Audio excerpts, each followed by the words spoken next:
వారికి అప్పగిస్తాం. Okay, praise lord అండి. మన ప్రభు అయిన యేసుక్రీస్తు వారి యొక్క దివ్యమైన నామమును బట్టి మీకు అందరికీ శుభవందనాలు తెలియచేస్తా ఉన్నాను. ఈ సమయంలో మనం దేవుని వాక్యాన్ని వినడానికి అందరూ కూడా సిద్ధపడి ఉన్నారని నేను నమ్ముతున్నాను. సంతోషంగా కూడా ఉన్నారని నేను నమ్ముతున్నాను. ఈ సమయంలో వాక్య భాగాన్ని చాలా పెద్ద వాక్య భాగం చెప్పేస్తున్నాను అని కాదు, కానీ చిన్న వాక్య భాగాన్ని నేను మీతో చెప్తాను. యోహాను సువార్త 6వ అధ్యాయం 27వ వచనాన్ని ఒకసారి మనం చదువుదాం. యోహాను సువార్త 6వ అధ్యాయం 27వ వచనాన్ని ఒకసారి చూస్తారండి. అది ఒకసారి మనం చదువుదాం. చదవండి అమ్మా. 27వ వచనం అండి. క్షయమైన ఆహారము అండి అండి ఇది కొంచెం మీరు ఆలోచన చేస్తారని నేను నమ్ముతున్నాను. ఈ వాక్య భాగాన్ని ఒకసారి మీరు గమనించండి. ఏమని అంటున్నాడు అంటే గనక, క్షయమైన ఆహారము కొరకు కష్టపడకుడు గాని. ఏ ఆహారం కొరకట? క్షయమైన ఆహారము కొరకు. ఏ ఆహారం? క్షయమైన ఆహారము కొరకు మీరేమి కష్టపడొద్దు గాని జీవము కలుగజేయు అక్షయమైన ఆహారము కొరకే కష్టపడుడి. కష్టపడండి. మనుష్య కుమారుడు దానిని మీకు ఇచ్చును. మనుష్య కుమారుడు దానిని మీకు ఇచ్చును. ఇందుకై తండ్రి అయిన దేవుడు ఆయనకు ముద్ర వేసి ఉన్నాడని చెప్పాను.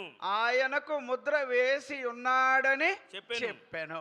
చూడండి, ఇందులో చాలా పటిష్టమైన 2-3 పాయింట్స్ మనం చూడాలి. ఒకటి ఏమంటున్నాడంటే, దేవుడు యేసు ప్రభు వారిని ఈ లోకానికి పంపిన ఉద్దేశము ఎందుకు అనేది ఒకటి అక్కడ మనం చదువుతాం.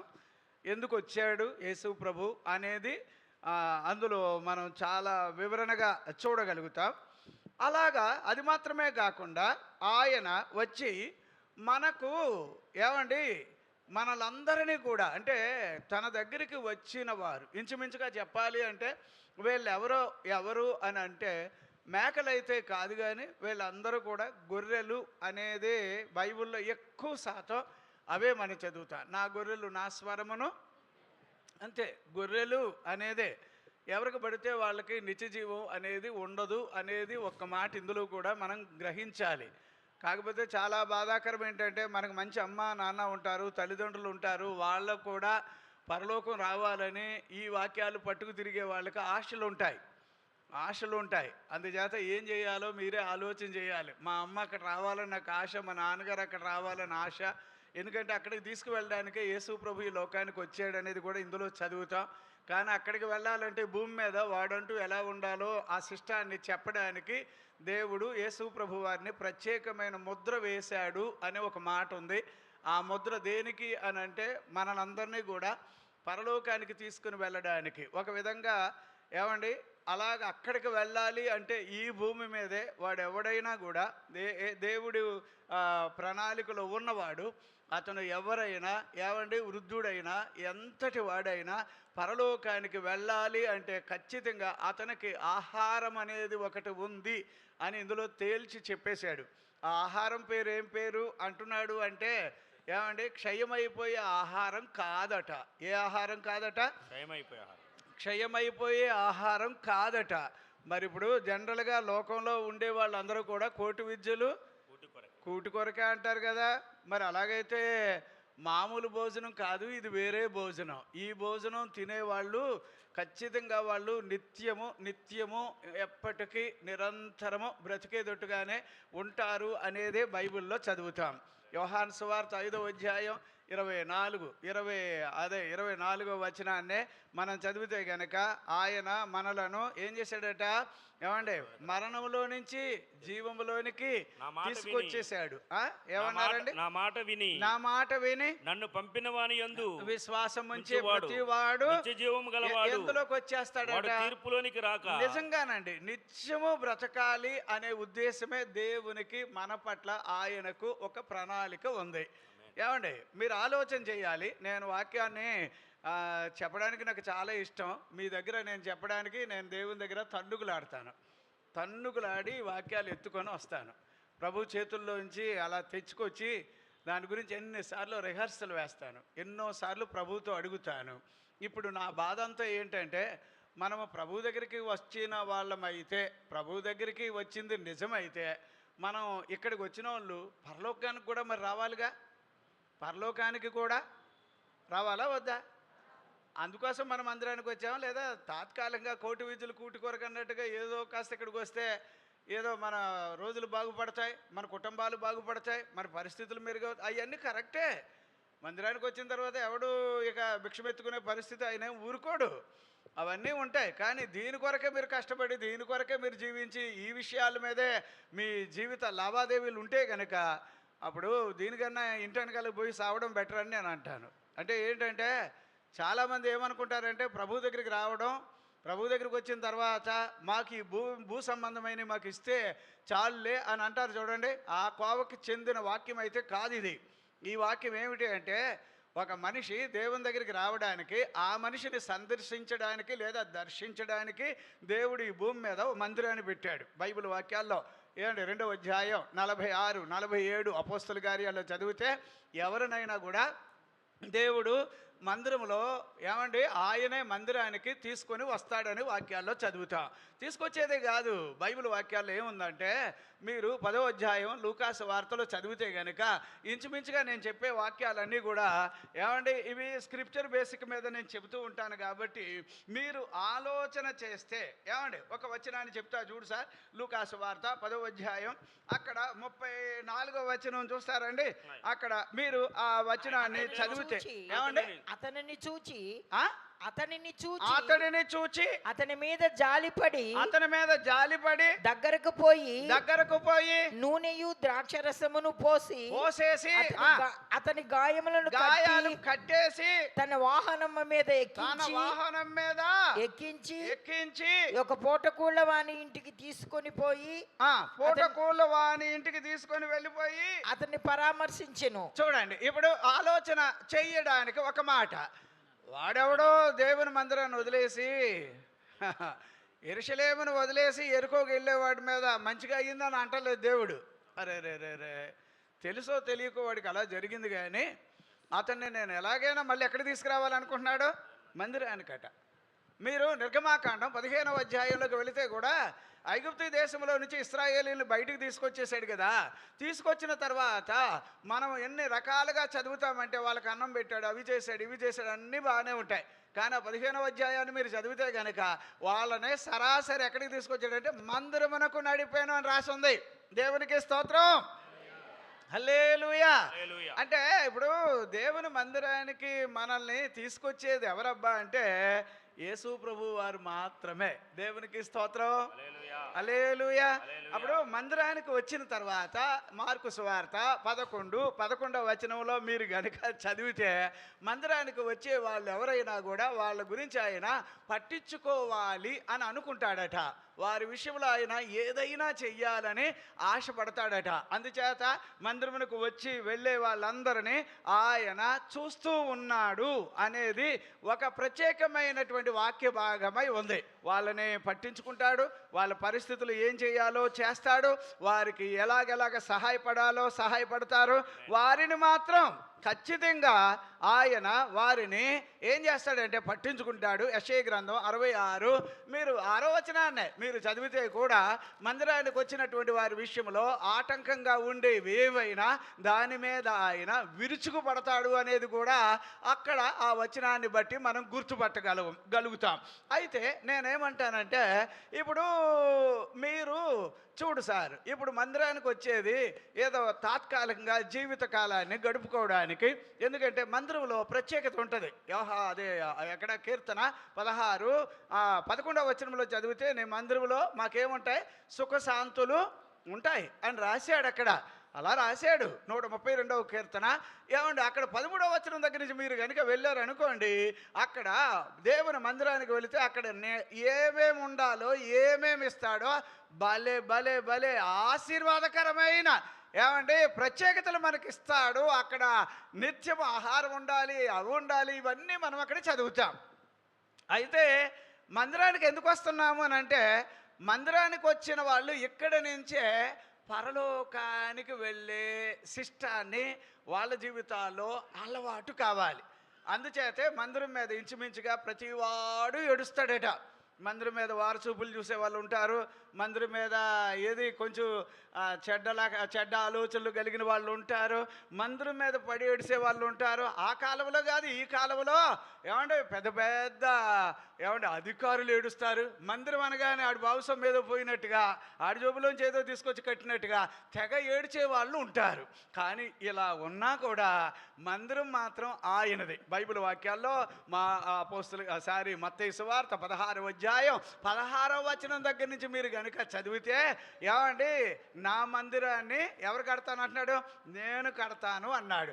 మందిరమునకు విరోధంగా ఏమంటే అక్కడ పాతాళ ద్వారములు ఏం కావట, నిలువ.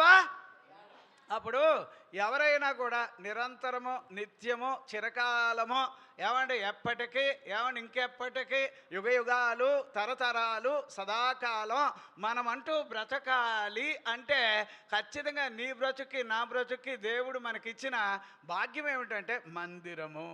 ఏమిచ్చాడమ్మా? అప్పుడు మందిరం మీద మీకు ఎలాంటి ఆలోచనలు ఉండాలో తెలుసా? ఎవరైనా ఎక్కడికైనా వెళితే ఎన్ని అడవిళ్ళు చేస్తారో నాకు తెలియదు, కానీ మందిరానికి రావడం అని అనగానే అది దమ్మున్న వాడికి దేవుడిచ్చిన భాగ్యం అని నేను అనుకుంటాను. ఎంతైనా మీరు ఆలోచన చేయండి. మందిరానికి వచ్చేటప్పుడు చింపురు గుడ్లు వేసుకోనో, మందిరానికి వచ్చినప్పుడు మరి దివాలా తీసినట్టుగానో అట్లా రావాలని దేవుడేం కోరుకోవట్లే. ప్రారంభంలో అలాగ మనం వచ్చేమేమో, కానీ రోజులు ఇక్కడికి వచ్చిన తర్వాత మన పరిస్థితులు మెరుగు చేసే దేవుడు ఇక్కడ మనలను కలుసుకున్నాడు. అందుచేత మందిరమునకు వచ్చిన తర్వాత మీ దిశ దశ మారునుగాక. దేవునికి స్తోత్రం. ఇప్పుడు నేను చెప్పే వాక్యం ఏమంటే నిజంగా నేను వచనాల్లోకి వెళ్ళిపోయానని అనుకున్నారు, కానీ నేను ఇంకా ఇంట్రడక్షన్ పాయింట్స్లో ఉన్నాను.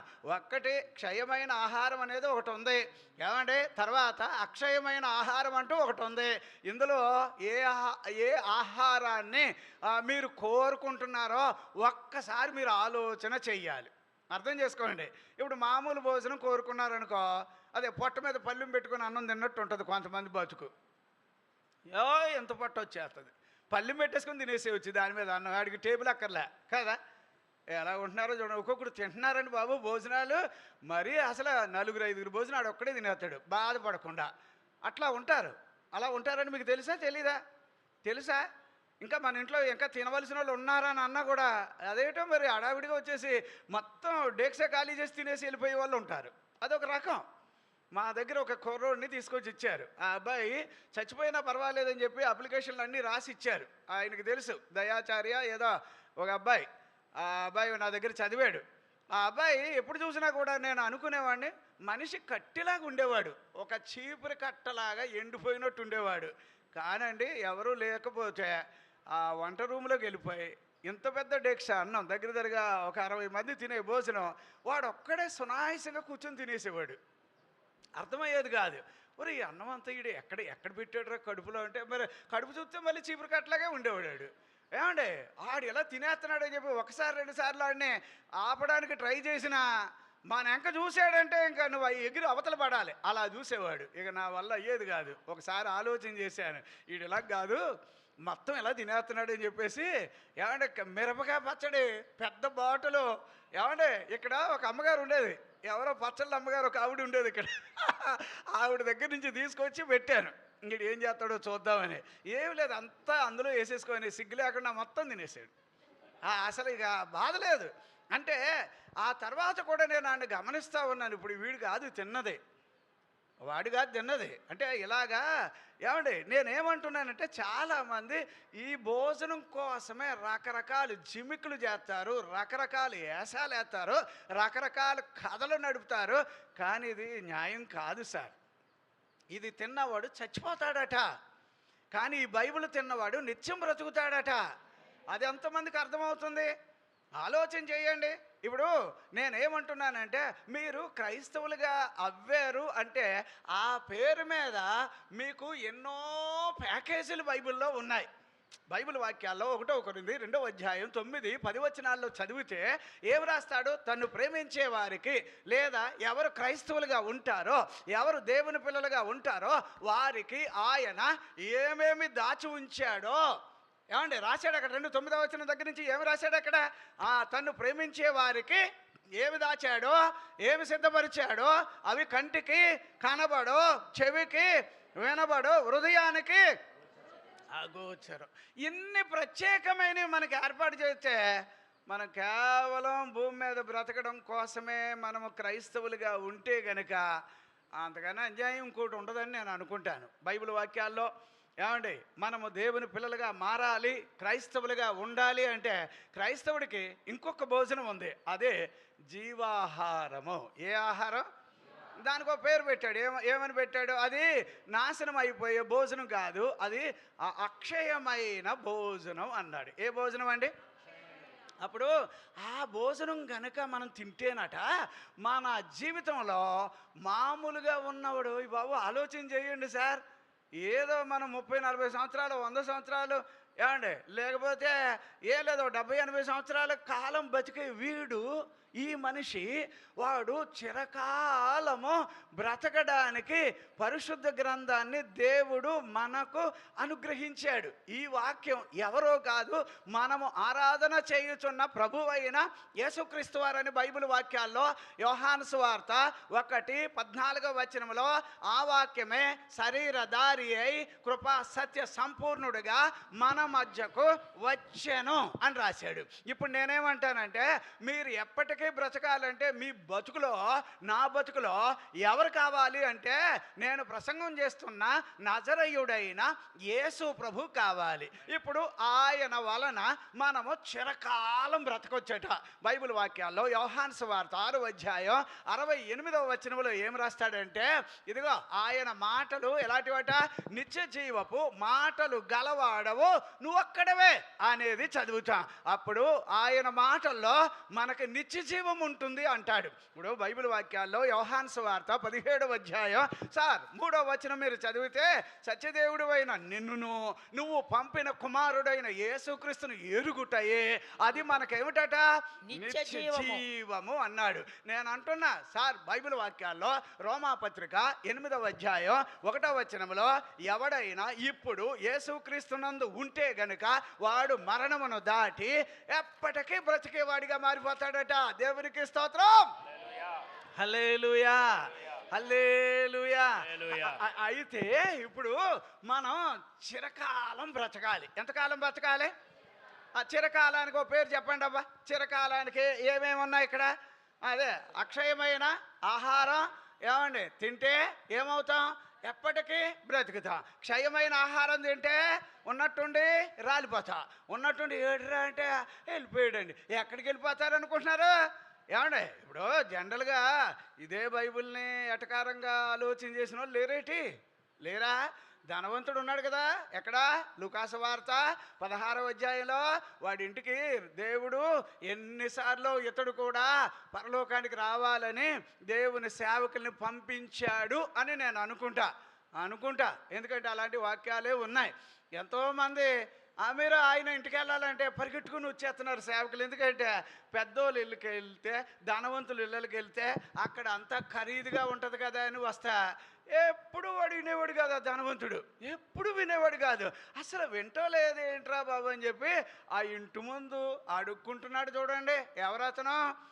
లాజరు ఎవరో కాదమ్మా, ఒకప్పుడు ఆ ఇంట్లో పనిచేసేవాడే. ఆ ఇంట్లో సారకి రకరకాలుగా పనిచేసేవాడు. లేకపోతే అలాంటి లేకపోతే అతను ఇంటి ముందు ఉండనిస్తారండి? అతన్ని ఉండనిస్తారా సార్? వేరే వాళ్ళైతే ఎవడరా నువ్వు ఎక్కడి నుంచి వచ్చావురా, ఎక్కడ వచ్చావు, లేదు ఎల్లు అవతలపో అంటారు. కానీ ఆ ఇంట్లో ఎప్పుడు పనిచేసేవాడు అతను. పనిచేస్తే ఏమంటే చివరికి అతని పరిస్థితులు బాగోక ఏం జరిగిందో ఎట్లా జరిగిందో ఏమో మీరు మాత్రం బాగా ఆలోచన చేయాలి. లాజరు అలాగా పరలోకానికి వెళ్ళడం అదొక అద్భుతమైన సత్యం. బాగా బైబిల్ అవగాహన అయితే ఆ విషయంలో మీరు చాలా దేవునికి వందనస్తులుగా ఉంటారు. కాకపోతే నాకు ఒక్కొక్కసారి ఆలోచన వస్తుంది, ప్రభువా ఒకవేళ పరలోకానికి వెళ్ళాలి అని అంటే రికమెండేషన్ అంటూ పెడితే కనుక లాజరు తరఫున ఎవరైనా రికమెండేషన్ చేస్తారా, చేయగలుగుతారా? చెయ్యరు. ఆడి కోసం ఎందుకు చెయ్యాలి? ఆడి కోసం ఎవ్వరూ చేయరు. అంచేత ఆడు ఖచ్చితంగా ఇక్కడే దరిద్రుడు అయితే ఇంకా దరిద్రుడిగా ఆడు బతుకు అయిపోద్ది. కానీ ఈ దేవుడు చాలా మంచోడండి. దేవుడికి కావాల్సింది ఏంటంటే మనిషిని చూస్తాడు, దేవుడు మనిషి యొక్క హృదయాన్ని చూస్తాడు. బైబిల్ వాక్యాల్లో మనుషులందరూ ఆయనకు తెలుసని యోహాను సువార్త 2వ అధ్యాయం 24వ వచనం 25వ వచనం మనం చదువుతాం. అలాగే సామెతల గ్రంథం 15వ అధ్యాయం 3వ వచనం చదువుతాం, 11వ వచనం చదువుతాం. ఏమంటే నహూము గ్రంథం 1వ అధ్యాయం 7వ వచనం చదువుతాం. యేసయ్యకు మనం అందరం తెలుసట. ఇంకో మాట చెప్పనా, మనం దేవుణ్ణి ప్రేమిస్తున్నామో ప్రేమించట్లేదో అది కూడా ఆయనకు తెలుసట. బైబిల్ వాక్యాల్లో 1 కొరింథీ 8:3వ వచనంలో మనం చదివితే గనక తను ప్రేమించే వాళ్ళు ఎవరో ఆయనకు తెలుసట, తన పట్ల నమ్మకంగా ఉండే వాళ్ళు ఎవరో అది తెలుసట. అందుచేత నేనేమంటానంటే, నువ్వు ఇప్పుడు చిరకాలం బతకాలని అనుకుంటున్నావా, మధ్యలో పోయేటట్టు ఉండాలనుకుంటున్నావా? ఎలాగా? ధనవంతుడేమో చిరకాలం బతుకుదాము అని అనుకున్నాడు. మరి అనుకున్నప్పుడు భూమి మీద వాడికి బైబిల్ ఉన్నది కదా, బైబిల్ పాటించాడా, వాక్యం అనుసరించాడా, యేసు ప్రభువుని ఇష్టపడ్డా? బైబిల్లో కొంతమంది ఇలాగే ఉన్నారండి.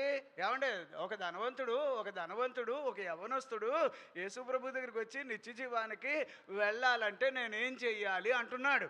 అంటుంటే నిత్య జీవానిక అదేట్రా, నా దగ్గరికి వచ్చి ఎంతమందో ఏవేవో అడుక్కుంటారు, నువ్వైతే సరాసరి నిత్య జీవానికి వచ్చేస్తానంటున్నావు, నాకు చాలా నచ్చావు నువ్వు అని చెప్పి అతని భుజం మీద చేతులేసి మరీ మెచ్చుకున్నాడబ్బా. బైబిల్లో చదువుతా. కానీ నిత్య జీవానికి వెళ్ళాలంటే ఏం చేయాలంటే నీకున్న అన్నీ కాస్త దూరం పెట్టుకొని నన్ను వెంబడించు అన్నాడు. ఆహా, మేమేమో సంపాదించుకున్నామేమో అన్యాయంగా సంపాదించుకోలేదు. ఓ పని చేయండి సార్, మీరు పరలోకం రావాలంటే ఇంత కష్టమైతే కనుక నేను రాను, నాకున్నాయి నేను వదులుకోను, నాకు అవసరమైతే నిన్నన్నా వదులుకుంటానని చెప్పి దుఃఖముఖుడై ఏడుస్తూ వాడు వెళ్ళిపోయాడట. అంటే చాలామందికి ఏమనుకుంటున్నారు అంటే భూమిలో ఇష్టం వచ్చినట్టుగా బతకాలి, పరలోకంలో బాబు సొమ్ము ఉన్నట్టు అక్కడికి కూడా వెళ్ళిపోవాలనుకుంటే చచ్చే పరలోకంలో నిషిద్ధమైనది ఏదియో అక్కడికి రాదు. మరి అట్లా అయితే ఆ ధనవంతుడు రాలేకపోయాడు, అలాగే ఆ యవనస్తుడు రాలేకపోయాడు. ధనవంతుడు ఎంత బాధపడ్డాడో భూమి మీద, నేను ఇలాగ అనుకున్నాడు కానీ కుదరదండి. పరలోకం చాలా ప్రత్యేకమైనది. కాకపోతే మీకు నేను ఇప్పుడు వాక్యంలో ఉండాలి, ఎందుకంటే ఇప్పుడు అలాగెళ్తే ఎక్కడికో వెళ్ళిపోతున్నట్టు ఉంటుంది వచనం కదా. ఇప్పుడు ఏది చదివాం మనం? 27వ వచనం చదివాం కదా. ఏది? యోహాను సువార్త అని ఒకసారి 6వ అధ్యాయం 27వ వచనం ఒకసారి చదివాం కదా. అందులో ఏమని అంటున్నాడు అక్కడ? ఏమండి, మనము గనుక ఎప్పటికీ ఎన్నటికీ జీవించాలి అంటే నువ్వెవరివైనా నీ జీవితంలో ఏం కావాలట?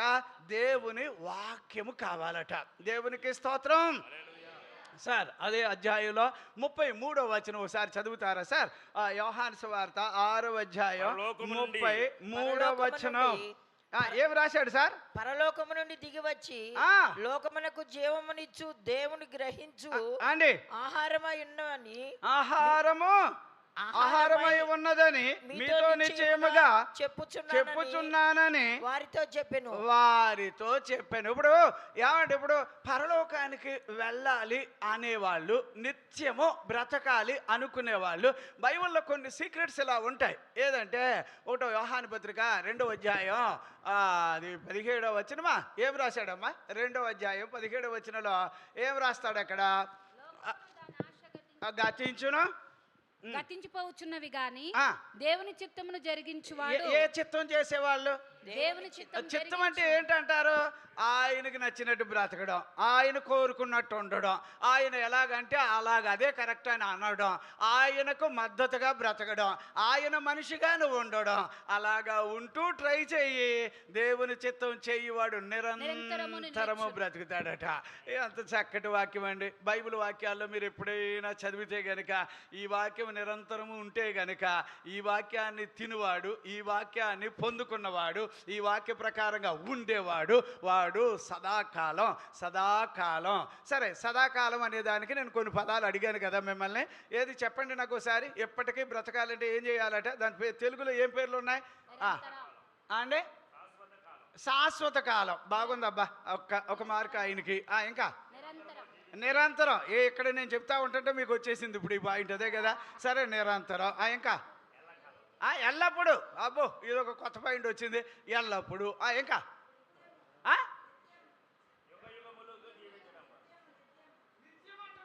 ఓకే, అట్లా కూడా బతికిపోయారు. ఇక్కడ ఉన్నాయా ఇవన్నీ కాపీ కొట్టేస్తున్నారు మీరు. ఇంకా చెప్పండి. యుగ యుగాలు. అయ్యి బాబా, ఇదొక పదం వచ్చింది కొత్తగానే. రైట్, యుగ యుగాలు.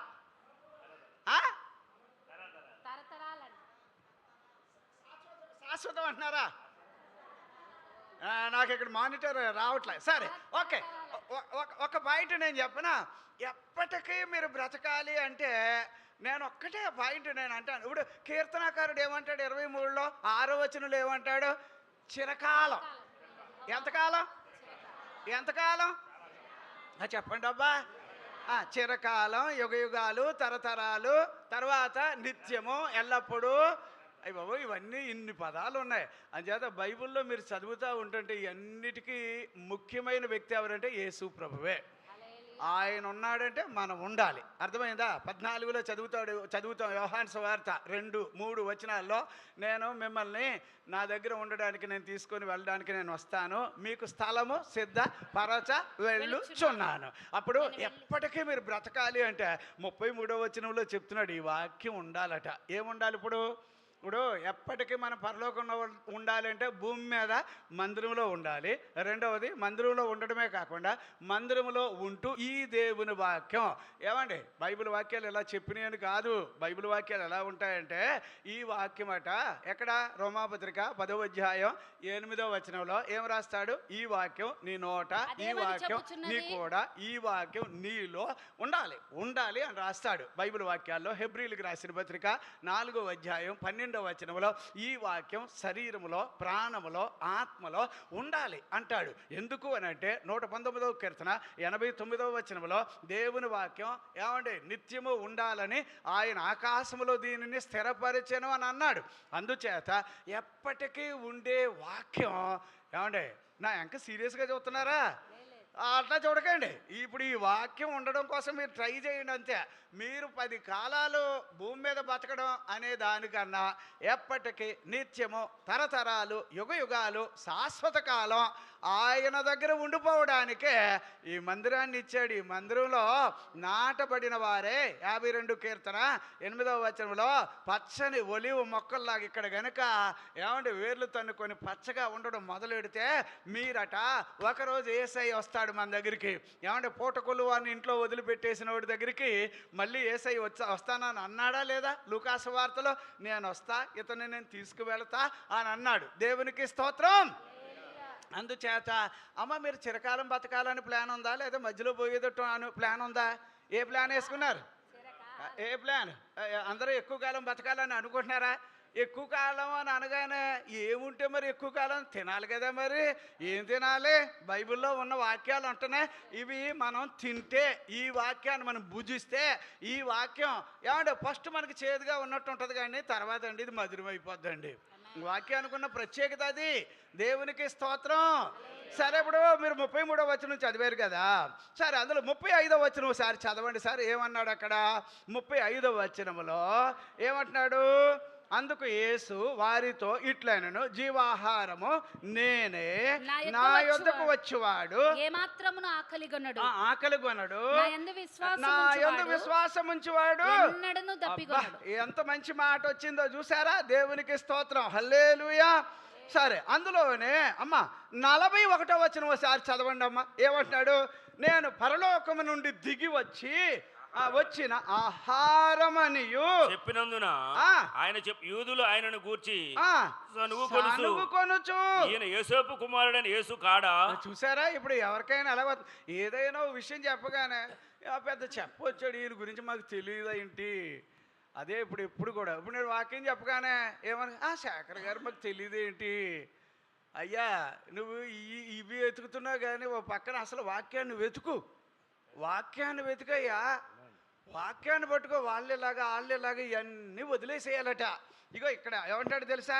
యేసు ప్రభు వారే చెప్తున్నాడు. ఏమంటే నేను పరలోకము నుండి దిగి వచ్చిన ఆహారం అని అనగానే ఎలాగా అని వాళ్ళంతా చూడండి తెగ ఏడుపు మొక్కలు పెట్టేశారు.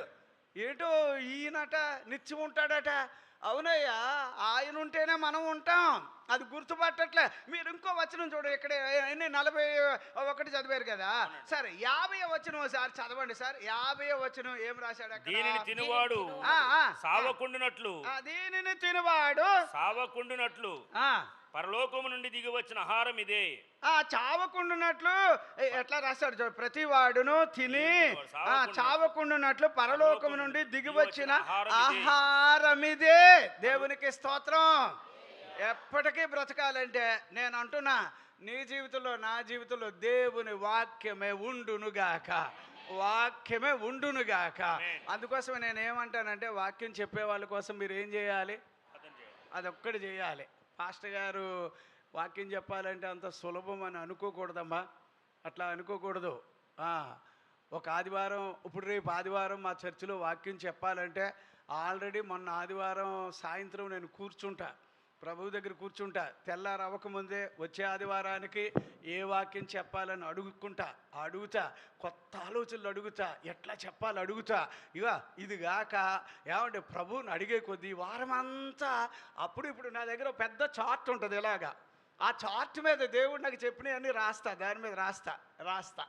ఎందుకు రాస్తానంటే అది మళ్ళీ ఒకసారి చూడ్డానికి. ఏమంటే మరి వారం అంతా అనేక సార్లు దీని గురించి ఆయనతో మాట్లాడతా. ప్రభువా, ఈ వాక్యం కరెక్టేనా? ఇలా చెప్పొచ్చా? ఇది కరెక్టేనా? వాస్తవమేనా? అంటే దాని మీద ఉన్న పూర్వపరాలు ఏమిటి, మనకున్న పూర్వీకులు ఎలా చెప్పారు, ఇవి చూస్తూ ఉంటా. ఇప్పుడు ఆదివారం వచ్చిందనుకో పండగలాగా ఉంటుంది. ఇప్పుడు చూసారా, మందిరం అంతా ఇప్పుడు ఇలాగ ఉంది. కానీ ఆదివారం వస్తే ఇక్కడ ఎలాగ ఉంటుంది? ఇక్కడ కిక్కిరిసిపోయి ఉండట్లేదా? ఎందుకు వస్తారమ్మా? కడుపు నిండా దేవుని వాక్యం తినాలని వస్తారు. అందుకోసం నేను అంటాను, సేవకుల కోసం మీరు ఏం చేయాలి? అప్పుడు ఎలా ప్రార్థన చేయాలి? మా పాస్టర్ గారికి ప్రభు ఆస్తులు ఇవ్వా, మా పాస్టర్ గారికి అవి ఇవన్నీ కాదు. ప్రభు మా పాస్టర్ గారికి ప్రత్యక్షత ఇవ్వవా. ఏది అడగాలి? ప్రత్యక్షత అంటే తెలుసా? ప్రభువుని బాగా రుచి చూచేటట్టు అతనికి దేవుడు తెలియజేస్తాడు. అప్పుడు కడుపు నిండా వాక్యం చెబుతా ఉంటే కొంచెం కూడా దేనికి కాంప్రమైజ్ అవ్వడం, చెప్పుకొని వెళ్ళిపోతూ ఉంటాడు. ఓ పక్కన వాక్యం వెనకాల ఆయన కార్యాలు చేసుకుంటూ వచ్చేస్తాడు. దేవునికి స్తోత్రం. అందుకోసం మీరు సేవకుల కోసం ఏం చేయాలి? ప్రార్థన చేయాలి. సరే, ఇందులో మనం 50 చదివాం కదా. సరే అయ్యా, ఈ వచనం కూడా చదువుతారా? 51 చూడండి. పరలోకము నుండి దిగి వచ్చిన జీవాహారము నేనే. జీవాహారము నువ్వే. ఎవడైనాను ఆహారము భుజిస్తే, ఏమండి, ఎవడైనాను ఈ ఆహారాన్ని భుజిస్తే వాడెల్లప్పుడూ జీవించును. ఏమ్మా, ఎంతకాలం బతుకుతాడమ్మా? వాడెల్లప్పుడూ చెప్పండి అమ్మా. ఇప్పుడు మనకి ఏ ఆహారం కావాలి? మనకు ఇప్పుడు చెప్పండి. ఈ ఆహారం కూడా మనకు కావాలి, కానీ తాత్కాలికమైన కాలానికి. అంతే, తాత్కాలికంగా కొంచెం మనసు టైడ్ అయిపోయాం, కొన్ని నీళ్ళు తాగు, లేదా ఆకలి వస్తే ఓ ముద్ద అన్నం తిను. అంతేగాని మరీ ఏలమరుగా ముద్ద అన్నం తింటామంటే అది మా వల్ల కాదు. గమేలాలు తింటామంటే అట్లా కాదు. ఇప్పుడు తినడానికి నువ్వు పుట్టలేదు, నువ్వు బతకడానికి తినాలట. దేనికి తినాలి? అంతే, బతకడానికి, తినడానికి కాదు. అంటే శరీరం కోసం ఊరికే ఫుడ్ తినాలి. కొంతమందికి అదొక ఆశ. కిచెన్లో ఎప్పుడు ఇలాగే తిరుగుతూ ఉంటారు. కిచెన్లో ఆ డబ్బాలో గోధుమ పిండి ఉందో లేదో, అక్కడ కొంతమంది కిచెన్ పిచ్చి ఉంటుంది వాళ్ళకి, అందులోనే తిరుగుతూ ఉంటారు. పాప అవి లేవు, ఇవి లేవు, అవి లేవు. అయ్యో, అదేదో సూపర్ మార్కెట్కి వెళ్ళడం పోయి ఇక్కడి నుంచే ఫోన్ కొట్టి తీసుకురా తెచ్చేస్తారు. ఎగజు ఏమబ్బా నా అని అనుకుంటున్నా. దేవుని కొరకు పరుగులు పరుగులెత్తే బిడ్డల్ని దేవుడు దీవించుగాక. దేవుని కొరకు క్రమంగా బ్రతికే వాళ్ళని దేవుడు ఆశీర్వదించునుగాక. సరే, ఇప్పుడు ఇందాక మనం చదివిన వాక్యంలో ఏం చదివాం మనం? 27వ వచనంలో క్షయమైన ఆహారము కదా, క్షయమైన ఆహారము, తర్వాత అక్షయమైన ఆహారము. సరే, క్షయమైన ఆహారం తినేవాళ్ళు ఎంతకాలం ఉంటారు అంటే కొంతకాలం ఉంటారు. ఎంతకాలం? కొంతకాలం.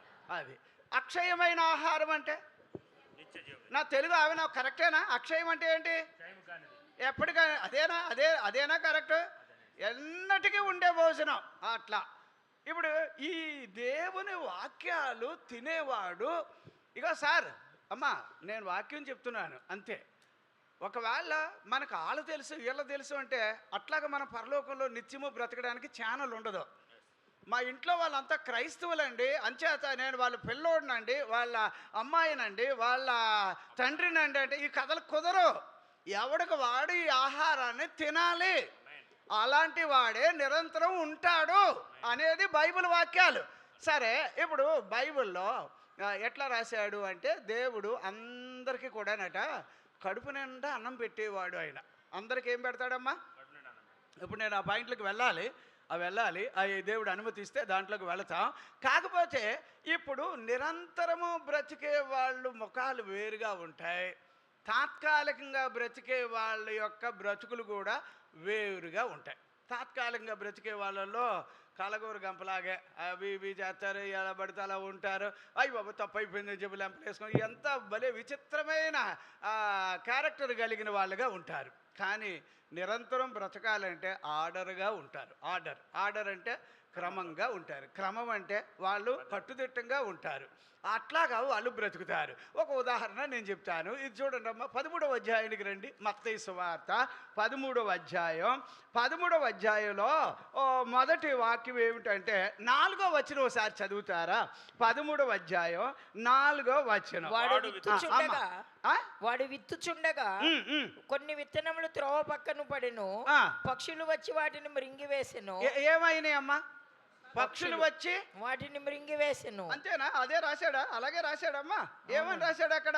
పక్షులు వచ్చేసి వాటిని మృంగివేసెను. సరే, 19వ వచనం చదవండి. అందులోనే 19వ వచనంలో ఏం రాశాడు? ఉపమానమును కూర్చున్న విత్తువానిని కూర్చున్న ఉపమాన భావం ఇది వినుడి. ఎవడైనను రాజ్యమును కూర్చున్న వాక్యము వినేసి గ్రహింపక ఉండగా దుష్టుడు వచ్చి ఎక్కడికి వస్తున్నాడండి? ఎవరి దగ్గరికి వస్తున్నాడు సార్? ఎందుకు వస్తున్నాడు సార్? వాడు ఎందుకు వస్తున్నాడు? వాడు రావడం ఉద్దేశం ఏమిటి? వాడు రావడమే ఏంటంటే నువ్వు నిరంతరం బతకూడదనే ఆలోచనతో వాడు వస్తున్నాడు. అర్థమవుతుందా? ఏదో సరదా అనుకుంటున్నావు. సేవకుడు కడుపు నిండా వాక్యం చెప్తాడు అనేది నేను ముందే చెప్పాను. స్వార్థం లేకుండా చెప్తాడు అనేది కూడా నిజం చెప్తున్నా. అతడు వాక్యం చెప్పుకొని పోవలసిందే. మిష చేతనో కక్ష చేతనో పరిస్థితులు అనుకూలమో అననుకూలమో దేవుని వాక్యం విత్తుకుంటూ పోతానే ఉంటాడు. కానీ కొన్ని విత్తనాలు ఎక్కడ పడ్డాయట? బైబిల్లో త్రోవ ప్రక్కన ఉండే వాళ్ళు ఎవరు ఉంటారు అబ్బా? చెప్పండి అబ్బా.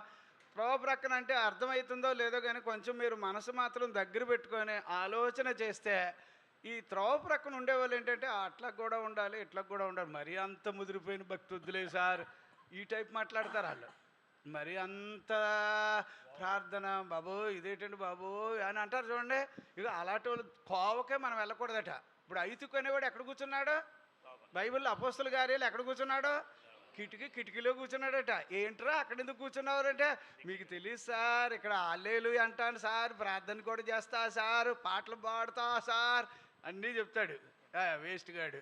మళ్ళీ రోడ్డు మీద హలో అంటున్నాడు. అలాగా అదిగో ఆడి యాసాలన్నీ అలాగ ఉంటాయి. ఒకసారి అటు చూడలేక దుబ్బుకుమని తాటికే పడ్డాడు. పడ్డా తర్వాత క్షోణం అయిపోయాడని రాసింది, చచ్చాడని కూడా రాసింది బైబిల్లో. పౌలు గారు వెళ్ళి బతికిచ్చాడని రాశాడు అంతే. ఇక త్రోవ ప్రక్కన ఉండే వాళ్ళు బతుకులు ఎప్పుడు ఇలాగే ఉంటాయి. వీళ్ళు ఉండరండి, చిరకాలము దేవునితో ఉండరబ్బా. కోపంగా ఏమి చూడకండి. మందిరానికి రావడం వచ్చినందుకు దేవుడే తీసుకొచ్చింది నిజమైతే ఈ మందిరంలో నాటబడి మందిరంలో 30దంతులుగా 60దంతులుగా 100అంతలుగా ఎదగాలి. ఏమంటే మీ మధ్యలో నేను వాక్యం చెప్పడానికి వస్తాను కానీ మీరు మా మందిరంలో కనబడాలని నేను కోరను. ఎందుకు?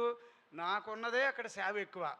అప్పుడు మీరు ఇక్కడ ఈ మందిరంలో ఏమండి బాగా స్థిరపడి ఇంకా కొంతమందిని తీసుకొచ్చి, నేను అంటున్నా వచ్చే రోజుల్లో ఈ ఖాళీ స్థలం అంటూ కనబడితే మీకు ఫైన్ వేస్తాను. నేను ఫైన్ వేస్తానంటే అర్థమవుతుందా?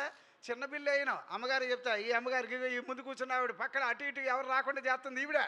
అది ఈవిడికి ఇప్పుడు ఏంటి బిల్లు వేస్తావు ఇప్పుడు ఈవిడికి. అంటే నేనేమంటున్నానంటే మందిరం అనేది కిటకిటలాడాలట. దేవునికి స్తోత్రం.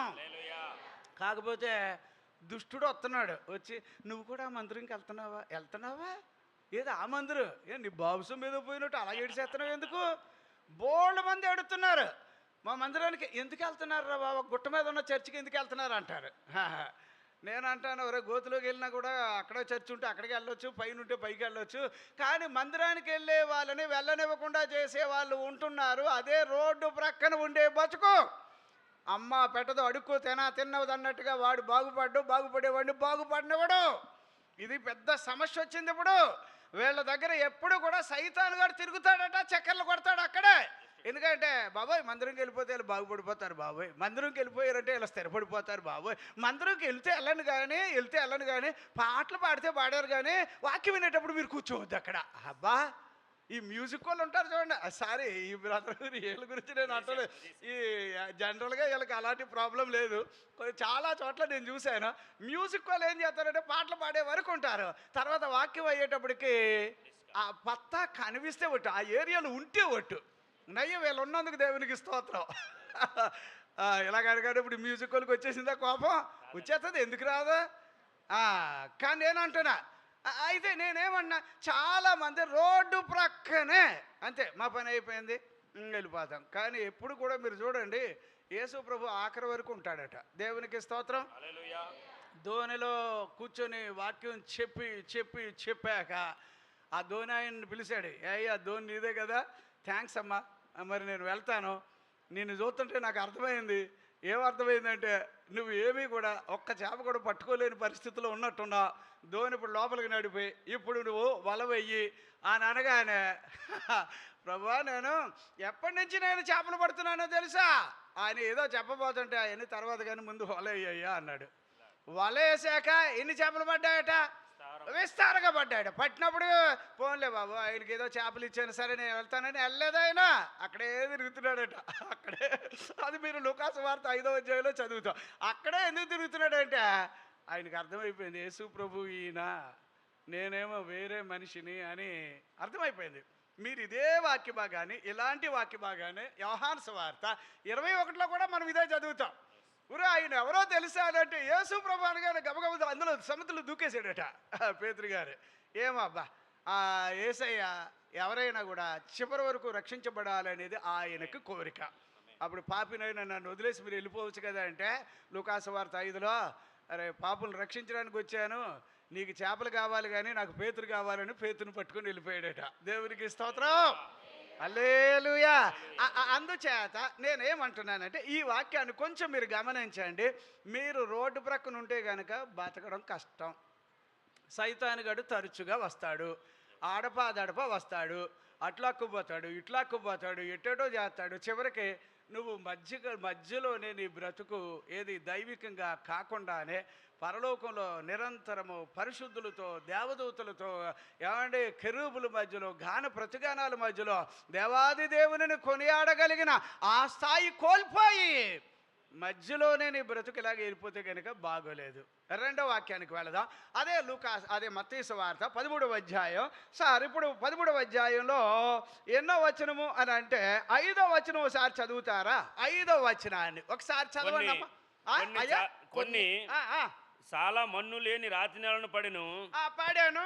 అక్కడ మన్ను లోతుగా ఉండనందున అవి వెంటనే మొలిసిన గాని సూర్యుడు ఉదయించినప్పుడు అవి మాడి లేనందున ఎండిపోయెను. ఏమైపోయినాయి సార్? అవి ఎక్కడ పడ్డాయి ఈ విత్తనాలు? ఇప్పుడు దేవుని వాక్యం మొత్తం మీద మన మధ్యలో విత్తబడితే దాని అర్థం ఏంటంటే వాక్యం ఎక్కడుంటే వాళ్ళు వాక్యము వలన ఎలాగా నిరంతరము ఉండాలని ఆయన కోరిక. కానీ ఒకడేమో త్రోవ ప్రక్కన అక్కడితో ఆడి పని ఖాళీ. రెండవదేమో ఈ ఎక్కడ మనం చదివాం కదా, ఇందులో 5వ వచనం అమ్మ చదివాం. తర్వాత అందులో 20వ వచనం 21వ వచనం ఒకసారి చదవండి సార్. రాతి నేలను విత్తబడిన వాడు వాక్యము విని వెంటనే సంతోషం వాక్యం వింటాడట, వెంటనే ఎంత సంతోషపడిపోతాడట. అయితే అతనిలో వేరు లేనందున ఏమి లేదండి, వేరు లేనందున ఏమి లేదట, వేరు లేనందువలన అతడు కొంతకాలము నిలుసును గాని. ఎంతకాలం? కొంతకాలం అంటే చిరకాలం ఉండడు అన్నమాట. చిరకాలం ఉండడు. ప్రారంభంలో ఉండేవాళ్ళు ఈరోజు ఉన్నారా అంటే మందిరంలో బోల్డ్ కథలు చెప్తారు, బోల్డ్ కథలు చెప్తారు. నేనైతే ఒక మాట చెప్పనా, ఏమనుకోకండి అమ్మా. బైబిల్లో ఏలీ గారు ఉన్న రోజుల్లో మందిరం అలాగో ఎలాగో ఉంది. కానీ అదే మందిరంలో సమూయేలు ఏమైనా కూడా అక్కడే ఉన్నాడు. ఆయనకి తెలిసిన అన్ని విషయాలు ఎవరికైనా తెలుసు అంటారా? తెలియదుగా. సమూయేలు చిన్నపిల్లాడు కదా, డెప్ మీద కొట్టేవాళ్ళు. ఏమంటే రే ఒరే అలాగే ఇలాగ పనులు చెప్తే అన్నీ చేసేవాడు. కానీ మీకు తెలుసో తెలీదో, అతనే చివరికి ఆ మందిరాన్ని నిలబెట్టినోడు అయ్యాడు. దేవునికి స్తోత్రం, హల్లెలూయా. అంచేత ఇప్పుడు కొంతమంది ఉండకపోవడానికి కారణాలు బోల్డ్ కథలు చెప్పొచ్చు, కానీ అవన్నీ దేవుడు వాటిని అడగడు. నేను మందిరానికి తీసుకెళ్ళింది నేను, నా తరపున నువ్వు ఉండి తీరాలి, అది ఆయన ఎదురు చూస్తాడు.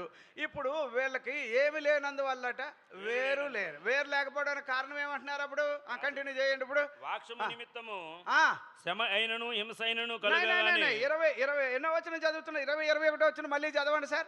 రాతి నేలను విత్తబడిన వాడు విని వెంటనే సంతోషంతో దాన్ని అంగీకరించేవాడే. అయితే అతనిలో వేరు లేనందున అతడు కొంతకాలం నిలుచును గాని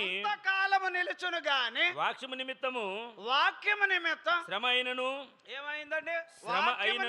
శ్రమ అయినను హింస అయినను కలుగగానే అభ్యంతరపడును. అయిపోయింది. చూసారా? వాక్య నిమిత్తం శ్రమలు వస్తాయా? వస్తాయండి.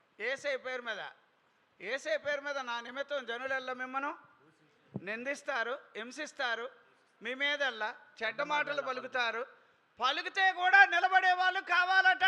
దేవునికి స్తోత్రం. సంతోషంగా దేవునికి స్తోత్రం చెల్లిద్దామా? రకరకాల మనుషులు చూసుకుంటూ ప్రభువులో మనం స్థిరపరచబడాలి. దేవునికి స్తోత్రం. సరే, ఇప్పుడు రెండో వాళ్ళు ప్రారంభంలో మాత్రం ఓహో ఎంత కథలు చెప్తారో, ఎంత బాగా మాట్లాడతారో. ఏమైందిరా బాబు అంటే ఇప్పుడు వాళ్ళు దేవుల్లో ఉన్నారో లేదో అనుమానం, దేవుడి కొరకు బ్రతుకుతున్నారో లేదో అనుమానం. రకరకాల మనుషుని చూస్తున్నా. అంచేత వాళ్ళు నిలబడలేదు. ఒకలేమో రోడ్డు పక్కన ఏడిసి అట్లా పోయారు, ఇంకొకలేమో ఏమంటే వాక్య నిమిత్తం కొన్ని కష్టాలు వచ్చినాయి, అవి ఇవి వచ్చినాయి. ఏమంటే నేను ఒక్కటే అడుగుతున్నాను, ప్రభువుని మీరు ఎప్పుడు అడగాల్సింది ఏంటంటే, ప్రభువా ఎవరు నన్ను చెయ్యి విడిచినా కూడా నా జీవితంలో మాత్రం నువ్వు చెయ్యి వదలొద్దు, నీ కోసం ఖచ్చితంగా బతుకుతానని ఆయనతో మాట కలిపి మీ చేతులు ఆయన చేతుల్లో పెట్టేసేయండి. అర్థమైందమ్మా?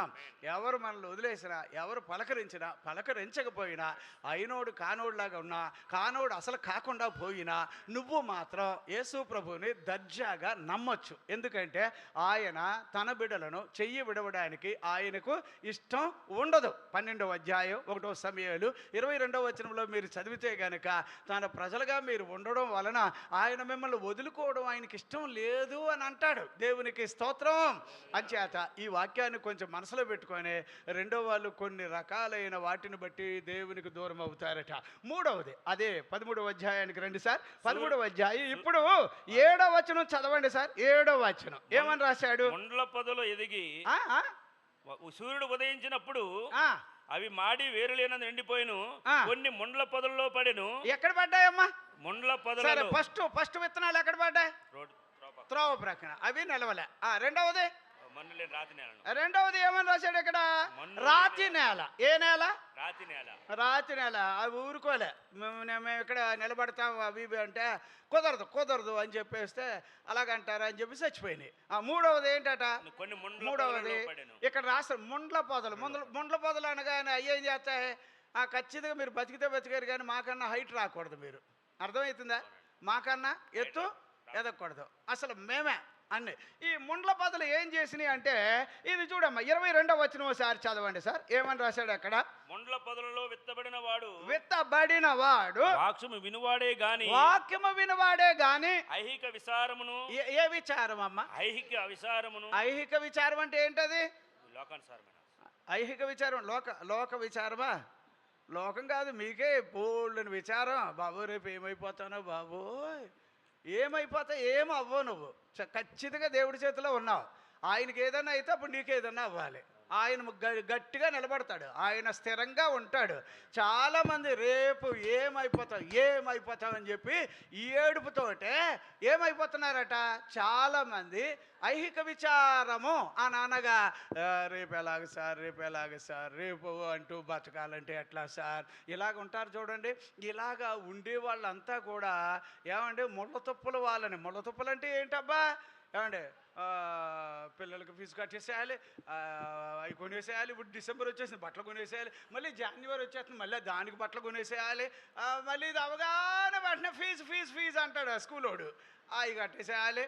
ఇది అయ్యుతుందా లేదా మళ్ళీ వెంటనే బూట్లు కొనాలి, బుక్స్ కొనాలి, ట్రాన్స్పోర్ట్ అయిపోయింది. మన నెత్తి మీద ఎంటుకలు ఉంటే ఒట్టిగా ఊడిపోతాయి అన్నీ. కానీ నేను అంటున్నా, ఐహిక విచారాలు అది లోకంలో ఉండే వాళ్ళకు ఉండనివ్వండి. మీ బరువు కానీ, మీ బాధ కానీ, మీ కష్టం కానీ, అంటే మీకున్న వేదన కానీ అవి మోసుకుపోయేవాడు ఒకడు ఉన్నాడబ్బా. ఆయనే మన ప్రభువు అయినా. అర్థమవుతుందా? ఆయన ఎందుకు మోస్తాడంటే నువ్వు ఆయన నమ్మేవు కాబట్టి, ఆయన నీకు తండ్రిగా ఉన్నాడు కాబట్టి. ఆయన దగ్గరికి వెళ్ళి చెప్పేవనుకో, ప్రభు నాకు ఈ అవసరం ఉంది అని అంటే, ఒరే ఆ అవసరం ఉందని నాకు తెలుసు కాబట్టి దానికి నేను ఏం చేయాలో చేస్తా, దానికి తగ్గ వనరు ఆయన ఏర్పాటు చేయును గాక. దేవునికి స్తోత్రం. ఇప్పుడు ఐహిక విచారము అని అనగా వీళ్ళని ఇక్కడికి వెళ్ళి చూద్దాం. మత్తయి సువార్త 6వ అధ్యాయానికి రండమ్మ. మత్తయి సువార్త 6వ అధ్యాయం. 6వ అధ్యాయంలో మీకు చిన్న వచన భాగాలే అవన్నీ కూడా మనం అందులో నుంచి చూడగలిగితే గనుక ఏమంటున్నాడు? దేవునికి మహిమ కలుగునుగాక. 6వ అధ్యాయంలో చాలా వివరణగా చెప్తున్నాడు. 25వ వచనం ఒకసారి చదువుతారమ్మా. ఏమంటున్నాడు? అందువలన నేను మీతో చెప్పినదేమనగా, ఏమి తిందుమో ఏమి త్రాగుదుమో, ఏమి తిందామో ఏమి త్రాగుదామో అని మీ ప్రాణమును గూర్చి అయినను, ఏమి ధరించుకుందామో అని మీ దేహమును గూర్చి. ఇది చూడండి అమ్మా ఎట్లా చెప్తున్నాడు. ఇప్పుడు ఎక్కువగా మనం ఏమండి దేవుల్లోనికి వచ్చి మళ్ళీ దేవుళ్ళలో నుంచి బయటికి వెళ్ళిపోవడానికి కారణం ఒక విధంగా మొట్టమొదట భోజనం. బైబిల్లో మీరు ఎక్కడైనా సరే చూడండి, భోజనం గురించి చాలామంది యేసు ప్రభువునే అమాంతంగా ఉన్నట్టుండి వదిలిపెట్టి వెళ్ళిపోయారు భోజనం కోసమే. యోహాను సువార్త 6వ అధ్యాయం 66వ వచనంలో మీరు చదివితే అనేకులు యేసు ప్రభువుని అప్పుడే వదిలేశారు అని రాశారు. ఎందుకు వదిలేశారట? ఏమండి అదేనా రాశాడు యోహాను సువార్త? అప్పటి నుండి ఆయన శిష్యులు అనేకులు వెనుక తీసి మరి ఎన్నడూను ఆయనను అనుసరించలేదు అని రాశాడు. ఎందుకు వచ్చారు వీళ్ళు? మేము మందిరానికి వస్తున్నాం, భోజనాని కోసం వస్తున్నాం. దేనికి వస్తున్నారమ్మా? చెప్పండి అమ్మా, భోజనం కోసం. ఇప్పుడు ఆదివారం భోజనం ఉంది అని అనగానే ప్లేస్ ఏం సరిపోద్ది, బయట ఖచ్చితంగా పొడుగుపాటి టెంట్లు వేయాలి అంతే ఆ రోజు. ఎందుకంటే అసలు ఎప్పుడు రాను మీ ఆయన గారు వచ్చేస్తాడు, ఎప్పుడు రాని పిల్లకాయలు కూడా పరిగెట్టుకు వచ్చేస్తారు. సారీ, అట్లా మీ మందిరంలో ఉండబోవచ్చు కానీ మా మందిరంలో అలాగే ఉంటుంది ఖచ్చితంగా. ఆదివారం భోజనం అలాగనగానే మా ఏరియాలో భోజనానికి కరువాసిపోయారని కాదు, అంతే అది ఏం లేదు. మందిరం భోజనం తింటున్నాం, అదో సంతోషం, మంచిదే, తినండి. కాకపోతే బైబిల్ ఏం చెప్తుందో తెలుసా? అరే తింటే తిన్నావు కానీ ఎప్పటికీ నువ్వు ఎక్కడ ఉండాలట? దేవునితో. ఇప్పుడు ఈ మాట మీరు చూడండి సార్, ఆయన భోజనం గురించి ఆయన దగ్గరికి వస్తున్నారు, వీళ్ళు ఇలా కుట్ల కింద వచ్చారు. బైబిల్లో ఎలాగుందంటే యోహాను సువార్తకి వెళ్తే పెందల కడనే వాళ్ళు యేసు ప్రభు ఎక్కడున్నాడని వెతుక్కుని వచ్చేవారట. ఎందుకు వస్తున్నారంటే కేవలం ఇదే. అప్పుడు యేసు ఏం చేశాడు? అబ్బో వీళ్ళంతా ఏ మూలు ఉంటే ఆ మూలకు వచ్చేస్తున్నారు, నేను ఇప్పుడే దోనెక్కి అవతలకి వెళ్తున్నానంటే ఓ పక్కన నడిచి వచ్చేది, కాలు నడుకుని వచ్చేసేవారట. ఎందుకబ్బా అంటే ఇదే ప్లాన్. అప్పుడు యేసు ఏం చేశాడంటే వీళ్ళకి జీవాహారం గురించి చెప్పాలని మొదలెట్టాడు. అదే 7వ అధ్యాయం. ఈ 7వ అధ్యాయం అంతా కూడా ఇంక జీవాహారం. ఇప్పుడు జీవాహారం గురించి చెప్పగానే ఈ 6వ అధ్యాయం 66లోనే చాలామంది ప్లాన్ ముఖముఖాలు చూసుకొని రేపు నుంచి యేసుప్రభు కూడా వెళితే ఏముండదట, భోజనం ఉండదట, అంచేత ఏం చేద్దాం మరి మానేద్దామా అని అనుకున్నారు. మానేసేయండి. విచిత్రం ఏంటంటే యేసయ్య అక్కడ కుర్చీ వేసుకొని కూర్చొని అలా వెళ్ళిపోయిన వాళ్ళని చూస్తుంటే అందులో పేతురు గారు కూడా నెమ్మదిగా వెళ్తున్నాడు. అలాగా యేసయ్య దగ్గరికి వచ్చాక పేతురు వెళ్ళరా రా రా ఇలా నువ్వు అని పిలిచి నువ్వు కూడా వెళ్ళిపోతావా అని అడిగాడు. అనగానే ఒక్కసారి ఆయన కళ్ళల్లో కళ్ళు పెట్టి యేసయ్య ఎవరి దగ్గరికి వెళ్తాం యేసయ్య మేము, ఎవరి దగ్గరికి వెళ్తాం మేము, ఇది తెలుసో తెలియకో వాళ్ళు అలాగే వెళ్ళిపోతున్నారు కానీ నేనైతే వెళ్ళను, నిత్య జీవపు మాటలు గలవాడు నువ్వే. ఆ మాట అన్నసేడండి ఆయన 68 దగ్గర నుంచి అయ్యే చదువుతాం మనం. అప్పుడు నేను ఏమంటున్నానంటే అమ్మ యేసయ్య కొరకు బ్రతికే వాళ్ళు ఉంటారు, అలాంటి వాళ్ళే ఈ మందిరమై ఉండునుగాక. దేవునికి స్తోత్రం. ఏదో ఈరోజు ఉండొచ్చు, రేపు ఉండకపోవచ్చు, ఈరోజు ఎవరైనా పలకరించవచ్చు, ఈరోజు మనకు అన్నం ఉండొచ్చు ఉండకపోవచ్చు, ఇది కాదు మనకు ముఖ్యం. పరలోకానికి వెళ్ళాలి అనే ఆలోచనతో బ్రతికే వారిగా మనము కావాలి. దేవునికి స్తోత్రం. హల్లెలూయా. సరే బాబా ఎప్పుడు అవుతుందో వాక్యం కదా, అవేదట్లేదు ఇది చూద్దాం. దేవునికి మహిమ కలిగిన నా దగ్గర వాక్యం టైం పెట్టుకుంటున్నాను అండి, అయిపోయిందిగా ఏమో అదే. సరే ఎందుకు ఇంట్రడక్షన్లో ఉన్నాం మరి ఎట్టాగా. సరే చూద్దాం కొద్దిసేపు, ఇంకొక 7-8 నిమిషాలు, ఒకవేళ ఏమాత్రం అనుమతిస్తే ఇంకో పావు గంట. సరే ఇప్పుడు ఏంటంటే ఇందులో ఏమండి యేసయ్య ఒక మాట అంటున్నాడు, ఏమి తింటామో ఏమి త్రాగుతామో అని మీరు ఇక మీదట అలా అనుకోవలసిన అవసరం లేదు. ఎందుచేత అంటే అమ్మ మీకు ఒక మాట చెప్తాను, బైబిల్ వాక్యాల్లో ఇట్లా చిన్న పాయింట్లు చూద్దాం. ఎట్లా ఉంటుందంటే యేసు ప్రభు వారి లోకానికి వచ్చింది యోహాను సువార్త 10వ అధ్యాయం 10వ వచనంలో పార్ట్ బిలో ఏం రాశాడంటే ఆయన ఎందుకు వచ్చాడంటే మీరు సమృద్ధిగా ఉండాలని వచ్చాడట. దేనికోసం వచ్చాడట? గొర్రెలకు జీవము కలుగుటకు. చదవండి సార్. గొర్రెలకు జీవము కలుగుటకును కలగడానికి అది సమృద్ధిగా కలుగుటకు. ఎలాగ ఉండాలట? అది సమృద్ధిగా ఉండాలని. దేవునికి స్తోత్రం. హల్లెలూయా. చాలా చక్కటి వాక్యం. 36వ యోబు గ్రంథం 21వ వచనం కూడా చదివితే మీకు నిజంగానండి సమృద్ధిగా ఆయన మీరుండాలని, ఆహారం కూడా అలా పెట్టాలని ఆయనకు ఆశ ఉందా? అలాగా జాగ్రత్త పడము, చెడుతనము చేయకుండుము, దుఃఖానుభవము కన్నా. 36-31 అండి, నేను తప్పు రెఫరెన్స్ చెప్పాను అనుకోండి. 36-31 వచ్చిన చదవండి. వీటి వలన ఆయన ఆయా ప్రజలకు తీర్పు తీర్చును, ఆయన ఆహారమును సమృద్ధిగా ఇచ్చువాడు. ఎలాగిస్తాడండి ఆయన ఆహారం? సమృద్ధిగా అంటే కొరత లేకుండా. మీకు అది ఎక్కడ రాస్తాడంటే ద్వితీయోపదేశకాండం 2వ అధ్యాయం 7వ వచనంలో కొరత లేకుండా ఆయన పెట్టడం ఆయనకి ఇష్టం. అబ్బా ఏమంటే 104వ కీర్తన 21వ వచనం ఒకసారి చూడండి సార్, ఏమని అంటున్నాడో చూద్దాం. అక్కడ 104వ కీర్తన 21వ వచనంలో ఏమని అంటున్నాడు అక్కడ? దేవునికి స్తోత్రం. సింహపు పిల్లలు వేట కొరకు గర్జించుచున్నవి, తమ ఆహారము దేవుని చేతిలో నుండి. ఎవరి చేతిలో నుంచమ్మా? దేవుని చేతిలో నుంచి తీసుకొన చూచుచున్నవి. చూచున్నాయి. సూర్యుడు ఉదయింపగానే అవి మరలిపోయి తమ గుహల్లో పండుకొను. ఇప్పుడు చూడండి అమ్మా, సింహపు పిల్లలకి భోజనం ఎవరు పెడుతున్నారు? మీరు ఆలోచించండి. ఇంకా బైబిల్లో అలాగా ఆయన గుప్పులిప్పుతేనట ఇప్పలేదనుకోండి ఇలాగా, అప్పుడు పక్షులన్నీ వచ్చి అక్కడక్కడే దిగాలైపోయి పడిపోతాయట. అదే ఆయన గుప్పులు తెరిసాడంటే అవి కడుపు నిండా తిని ఎగురుకుంటా దేవుని స్తుతించుకుంటా వెళతాయట. నేనేమంటున్నానంటే దేవుడు చాలా మంచివాడు. మనకి కడుపు నిండా అన్నం పెట్టడం ఆయనకు కుదురుతుంది. ఎవరి మధ్యలో పెడతారు అంటే అది 23లో 5వ వచనమా ఏం రాశాడు? కీర్తనలో ఏం రాశాడు? ఎవరి దగ్గర పెడతాడట మనకు భోజనం? చెప్పాలి. అప్పుడు ఎవరెవరైతే మన మీద ఎడుతారో వాళ్ళందరి మధ్యలో మనం పుష్టిగా కనబడాలట. ఎలా కనబడాలి?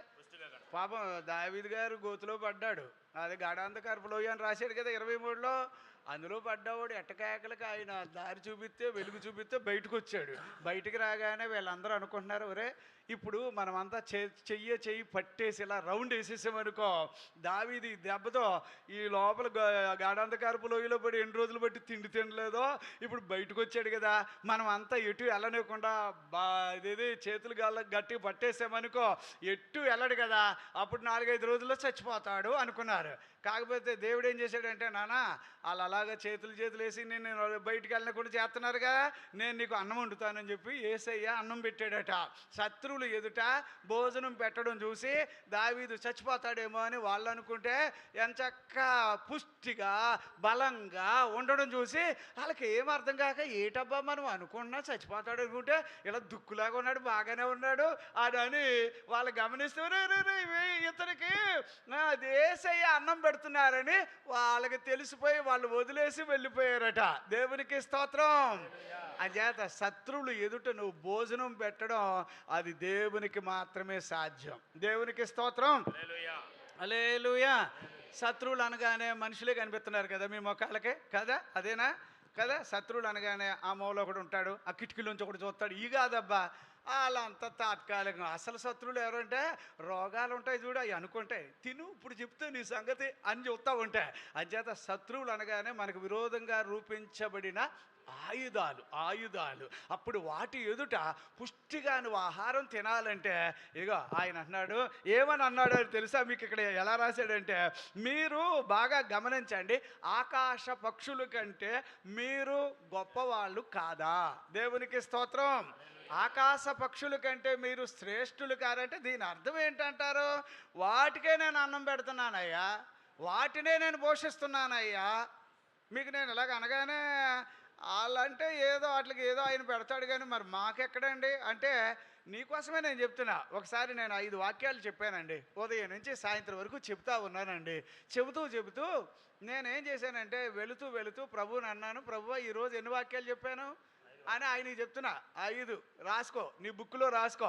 5 వాక్యాలు చెప్పాను, కనీసం ఈరోజు నాకు ఎవరు అన్నం కూడా పెట్టలేదు ఈరోజు, అది మాత్రం నువ్వు గుర్తుపెట్టుకో, రాసుకో బుక్లో అంటున్నాను. 10 రూపాయలు భోజనం పెట్టలేకపోయావు నువ్వు అని ప్రభువుతో అంటున్నా నవ్వుకుంటా. అలాగా మీటింగ్ ముగిసిపోయింది, వచ్చేస్తున్నావు. 11 ఎంతో అయిందండి. ఆయన ఎవరో ఒక ఆయన అన్నాడు, ఏమన్నా సార్ అంటున్నాడు ఒక ఆయన. ఏంట్రా బాబు ఇంత సార్ అనేది ఇంచుమించుగా నన్నే అని నేను వెనక్కి తిరిగితే ఖచ్చితంగా నన్నే పిలుస్తున్నాడు. నేను సరేలే అని చెప్పి ఆయన దగ్గరికి వెళితే, ఏమి లేదు అయ్యగారు ఈరోజు మా ఇంట్లో పుట్టినరోజు ఉంది, మీరు కొంచెం మేము అయ్యగారి కోసం ఎదురు చూసాం, ఆయన రాలేదు, 11 అయిపోయింది, మీరు చిన్న ప్రార్థన చేసిస్తే మేము పుట్టినరోజు కేకు గట్ట కత్తిరించుకుంటాం అన్నాడు. నేను అనుకున్నాను, అమ్మయ్య ఎట్లాగైతే ఈరోజు ప్రార్థన చేస్తే కేకు దొరుకుద్దిరా అనుకున్నా. అంతే ఆశపడింది ఎంత? కేకు. కానీ ఇది ఇంతకీ ఎంతసేపు అయిందో తెలుసా? నేను ఇలాగ అనుకొని వెళ్తుంటే ఈ మధ్యలో అతను పిలిచాడు కాబట్టి ఫోన్లే అని వెనక్కి తిరిగా. తీరా ప్రార్థన చేసాం, కేక్ కత్తిరించారు. నాకు కేక్ పెడతారనుకున్నాను, కేక్ పెట్టలేదు వాళ్ళు. సరే అనుకున్నా. సరే వెళదామంటే పోవేండా వెళ్ళొద్దు అన్నారు. ఎందుకంటే మేము ఆ అయ్యగారికి భోజనం సిద్ధం చేసాం, అది మీరు తిని వెళ్ళాలి అన్నాడు. ఇక భోజనం పెట్టారు. నేనేమో భోజనంలో చెయ్యి పెట్టకుండా అలా చూసి ఏడుస్తున్నాను. నేను ఎందుకు ఏడుతున్నానంటే 2 నిమిషాలు 3 నిమిషాల ముందు నేనేమంటున్నానంటే, ఈరోజు నువ్వు నాకు అన్నం పెట్టలేదు గుర్తెట్టుకో దేవుడా, రాసుకో బుక్లో రాసుకో అంటున్నాను. 10 రూపాయలు భోజనం పెట్టలేదంటే ఇప్పుడు నా ముందు బిర్యానీ పెట్టాడు. ఆ అయ్యగారికి పెట్టిన భోజనం నాకు పెట్టారు. ఇప్పుడు అది నాది కాదు, ఆయనకి పెట్టింది నాకు పెట్టారు. నేనేమో తినలేక నేను చూడలేక నేను ఏడుస్తూ ఉంటే ఏమైంది అని అంటున్నారు. ఏమైందని ఏం చెప్పాలి ఇప్పుడు? అడిగి నా కడుపు కాలి ఉన్నాను. ఇప్పుడు పెడుతున్నందుకు సంతోషమే కానీ ఇప్పుడే నేను దేవుడు మాట అనేసాను, కోపం వచ్చి అన్నాను, బాధ వచ్చి. అంటే నేను అంటున్నా, ప్రభు ప్రతి వారిని పట్టించుకోడా? నిజంగా మీరు ఆకాశ పక్షుల కంటే అంటే అప్పుడు నా సాక్ష్యం ఏదో చిన్న వాక్యం చెప్తున్నాను కాబట్టి ఒక మాట చెప్పానని కాదబ్బా, మీ జీవితాల్లో ఇలాంటి ఎన్నో జరిగినాయి. దేవునికి స్తోత్రం. అందుచేత నేనేమంటానంటే, నిన్ను పట్టించుకునే దేవుడు నువ్వు ఆకాశ పక్షుల కన్నా గొప్పోడువు అనేది ఒక్కటి మనసులో పెట్టుకో. భోజనం పెట్టడం మొదలెడితేనట మీకు కొన్ని రిఫరెన్సే నేను ఇలా చెబుతా. దేవునికి మహిమ కలుగునుగాక.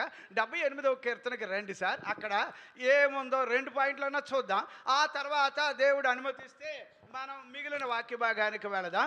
78వ కీర్తన, అందులో నుంచి మనము ఆలోచన చేయడానికి 21వ వచనం ఒకసారి చదువుతారా? దేవునికి మహిమ. 19 నుంచి చదువు సార్. ఏమంటున్నాడు? ఈ అరణ్యములో దేవుడు సిద్ధపరచగలడా అనుచు, ఈ అరణ్యములో దేవుడు భోజనము సిద్ధపరచగలడా అనుచు వారు దేవునికి విరోధముగా మాట్లాడిరి. ఆయన బండను కొట్టగా నీరు ఉబికెను, నీళ్లు కాలువలై పారెను. ఆయన ఆహారము ఇయ్యగలడా? తన ప్రజలకు మాంసము అంటే సిద్ధపరచగలడా అని. ఎలాగంటున్నారు ఇప్పుడు? ఇలాంటి అరణ్యములో ఆయన అన్నం పెడతాడరా? ఇలాంటి అరణ్యములో ఒకళ్ళ ఇద్దరేటండి భోజనంకి రెడీగా ఉండేవాళ్ళు ఎంతమంది? ఒకళ్ళ ఇద్దరు? 30 లక్షల మంది. పోనీ వాళ్ళకైనా నీళ్ళు కావాలంటే ఎన్ని? మనిషికి 1 లీటర్ లెక్కేసినా కూడా ఎన్ని లీటర్లు కావాలి బాబా? ఇది అంతా వింటే కనుక భయం పుడుతుంది. కానీ ఇప్పుడు వీళ్ళకి అన్నం పెడతాడా? నీళ్ళు ఇస్తాడా? తర్వాత ఇప్పుడు ఆయన తన ప్రజలకు మాంసము సిద్ధపరచగలడా అని వారు చెప్పుకొనిరి. చెప్పుకుంటున్నారట, చెప్పుకుంటున్నారని రాశాడు అక్కడ. 24 దగ్గర నుంచి ఇప్పుడు రండి సార్. 24 ఏమన్నాడు? ఆహారమునకై ఆయన వారి మీద మన్నాను కురిపించెను. ఆకాశ ధాన్యము వారికి అనుగ్రహించెను. ఏంటమ్మా? ఆకాశ ధాన్యము వారికి అనుగ్రహించెను. దేవదూతల ఆహారము నరులు భుజించిరి. భోజన పదార్థములను ఆయన వారికి సమృద్ధిగా. ఎంత మాట రాశాడు సార్. ఇప్పుడు ఆలోచన చేయండి. అరణ్యములో నీళ్ళు ఇవ్వడం ఏంటి? అరణ్యంలో ఆహారం ఇవ్వడం ఏంటి? ఆహారం అంటే మళ్ళీ వాళ్ళకి ఇంకో రకం. మామూలుగా మేము ఎప్పుడు మామూలు వెజిటేరియన్ అయితే మాకు నాన్ వెజ్ కూడా కావాలంటే బాబా అవి కూడా ఇవ్వగలుగుతాడు. నేనేమంటానంటే ఇట్టా చెయ్యగలిగిన దేవుడు నిన్ను నన్ను ఇప్పుడు రోజుల్లో పోషిస్తాడా పోషించడా? అర్థమవుతుంది. ఇప్పుడు అన్నం పెడతాడా పెట్టడా? అలా అయితే నేను అంటున్నాను, ఏ భోజనం కోసం మీరు సిద్ధపడాలి? అక్షయమైన. అప్పుడు మామూలుగా భోజనం ఎందుకంటే నేను అంటున్నాను బతకడం కోసం తినండి అంతే. దేవునికి అన్నం పెట్టును గాక, దేవునికి ఆహారం ఇచ్చును గాక. ఈ ఆహారం శాశ్వతమైనది కాదు, దీనికన్నా శాశ్వతమైన ఆహారం అది ప్రభు అయిన యేసుక్రీస్తు వారు. ఇగో వాక్య రూపంలో మందిరానికి వస్తే సుఖశాంతులతో పలు రకాలుగా ఆయన నిన్ను దర్శించును గాక. అర్థమవుతుందా? సరే, ఇప్పుడు 36కి రండి సార్. ఇందులో ఎక్కడ 38 యోబు గ్రంథం 41వ వచనం ఒకసారి చదువుతారా? అందులో ఏం రాశాడు అని అంటే దేవునికి మహిమ కలుగునుగాక. చదవండి అమ్మ ఒకసారి. 38:41 వచనంలో తిండి లేక తిరుగులాడుచు కాకి పిల్లలు దేవునికి మొరపెట్టినప్పుడు కాకి ఆహారం సిద్ధపరచగలవాడెవడు? దేవునికి స్తోత్రం. హల్లెలూయా. అరచుచున్న కాకులకును ఆహారము తానీయును. దేవునికి స్తోత్రము గానము చేయుటయే మంచిది. మనమందరము స్తుతి గానము చేయుటయే మంచిది. హల్లెలూయా. అమ్మా, అన్నం పెట్టే దేవుడు నీకు అన్నీ ఇస్తాడు అని ఒక్క మనసు పెట్టుకొని, ఏమంటే మనసు పెట్టుకొని, ప్రభువా నేను దీనికోసమే కాదయ్యా బ్రతకడం, నిరంతరం ఉండే చోటికి రావాలని ఆశ ఉంది, చిరకాలం ఉండే చోటికి రావాలని ఆశ ఉంది. అక్కడికి వెళ్ళడానికి అప్పుడు దేవుని వాక్యము విషయంలో మీరు నేను కసిగా, మీకు అర్థమవుతుందా? అంత ఇంట్రెస్ట్గా, అంత మక్కువగా, అంత ఆసక్తిగా ఈ వాక్యం కొరకు మీరు ప్రయాసపడితే, నేను చెప్తున్నా వినండి సార్, వాక్యం కొరకు నువ్వు ప్రయాసపడు, నీకోసం ఏం కావాలో ఆయన ప్రయాసపడతాడు. తెలుగు భాషలో ఎలాగుందంటే, మొదట ఆయన రాజ్యాన్ని నీతిని వెతకండి, అప్పుడు నీకేం కావాలో నిజంగా చెప్తున్నానండి. ఏమండి, మీ అవసరతలన్నీ ఆయనకి తెలుసా తెలీదా? నిన్నే చెప్పాను కదా, 3వ అధ్యాయం 20 దగ్గర ఎక్కడ మనం ఎఫెసీయులకు రాసిన పత్రికలు చదివితే అడుగు వాటికంటే అత్యధికముగా ఊహించు వాటికంటే, ఏమండి ఇవన్నీ పాయింట్స్ చదివితే కనుక నువ్వు నిరంతరము ప్రభువు దగ్గర ఉండాలి. దేవునికి స్తోత్రం. హల్లెలూయా. ఈ ఇక్కడ 104వ కీర్తన 21వ వచనం ఒకసారి చదువుతారమ్మా. 104వ కీర్తన. సార్ వాక్యం అయిపోయిందని అనుకుంటున్నారు కానీ 104 21వ వచనం. సింహపు పిల్లలు వేట కొరకు గర్జించుచున్నవి, తమ ఆహారము దేవుని చేతిలో నుండి తీసుకొని జూచుచున్నాయి అన్నాడు కదా. సరే, అందులో 28వ వచనం ఇప్పుడు చదవండి. అందులోనే ఏమంటున్నాడు? నీవు గుప్పిలు విప్పగా నీవు వాటిని పెట్టినది అవి కూర్చుకొనును. నీవు గుప్పిలు విప్పగా అవి మంచి వాటిని తిని. ఏటమ్మా? ఏవి తింటాయమ్మా? మంచి వాటిని తింటాయి, తృప్తిపరచబడును. మంచి వాటిని తిని తృప్తి పరచబడతాయి. దేవునికి స్తోత్రం, హల్లెలూయా. అంచేత ఏమండి, నాకు ఒక్కటే ఇందులో అర్థమైంది ఏంటంటే, నిన్ను పస్తులతో పెట్టడానికి మాత్రం ఆయన నిన్ను ఇక్కడికి మందిరానికి తీసుకురాలేదు. అర్థమైందా? నిన్ను, నీ పిల్లలను, నిన్ను, నీ కుటుంబాన్ని పోషించడానికి సమర్థుడై ఉన్నాడు. ఫర్ ఎగ్జాంపుల్గా ఒక్కొక్క వచనాన్ని మనం వెళితే గనక 37వ కీర్తన 25, 26వ వచనంలో, నేను చిన్నవాడినై ఉన్నాను, ఇప్పుడు నేను ఎవరనే పెద్దవాడినయ్యాను, వృద్ధుడినయ్యాను, అయినను నీతిమంతులు ఏం కాలేదమ్మా? విడవబడడం గాని భిక్షమెత్తుకోవడం గాని నేను. అందుచేత ప్రభు నిన్ను సమృద్ధిగా పోషించునుగాక. అన్నం పెట్టే దేవునికి స్తోత్రం చెల్లిద్దామా? మామూలు భోజనం పెట్టే దేవునికి కూడా స్తోత్రం.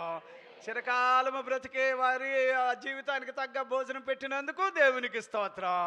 ఏమోనబ్బా, ఆయన అన్నం పెట్టబోతే నా బతుకు లేదయ్యా.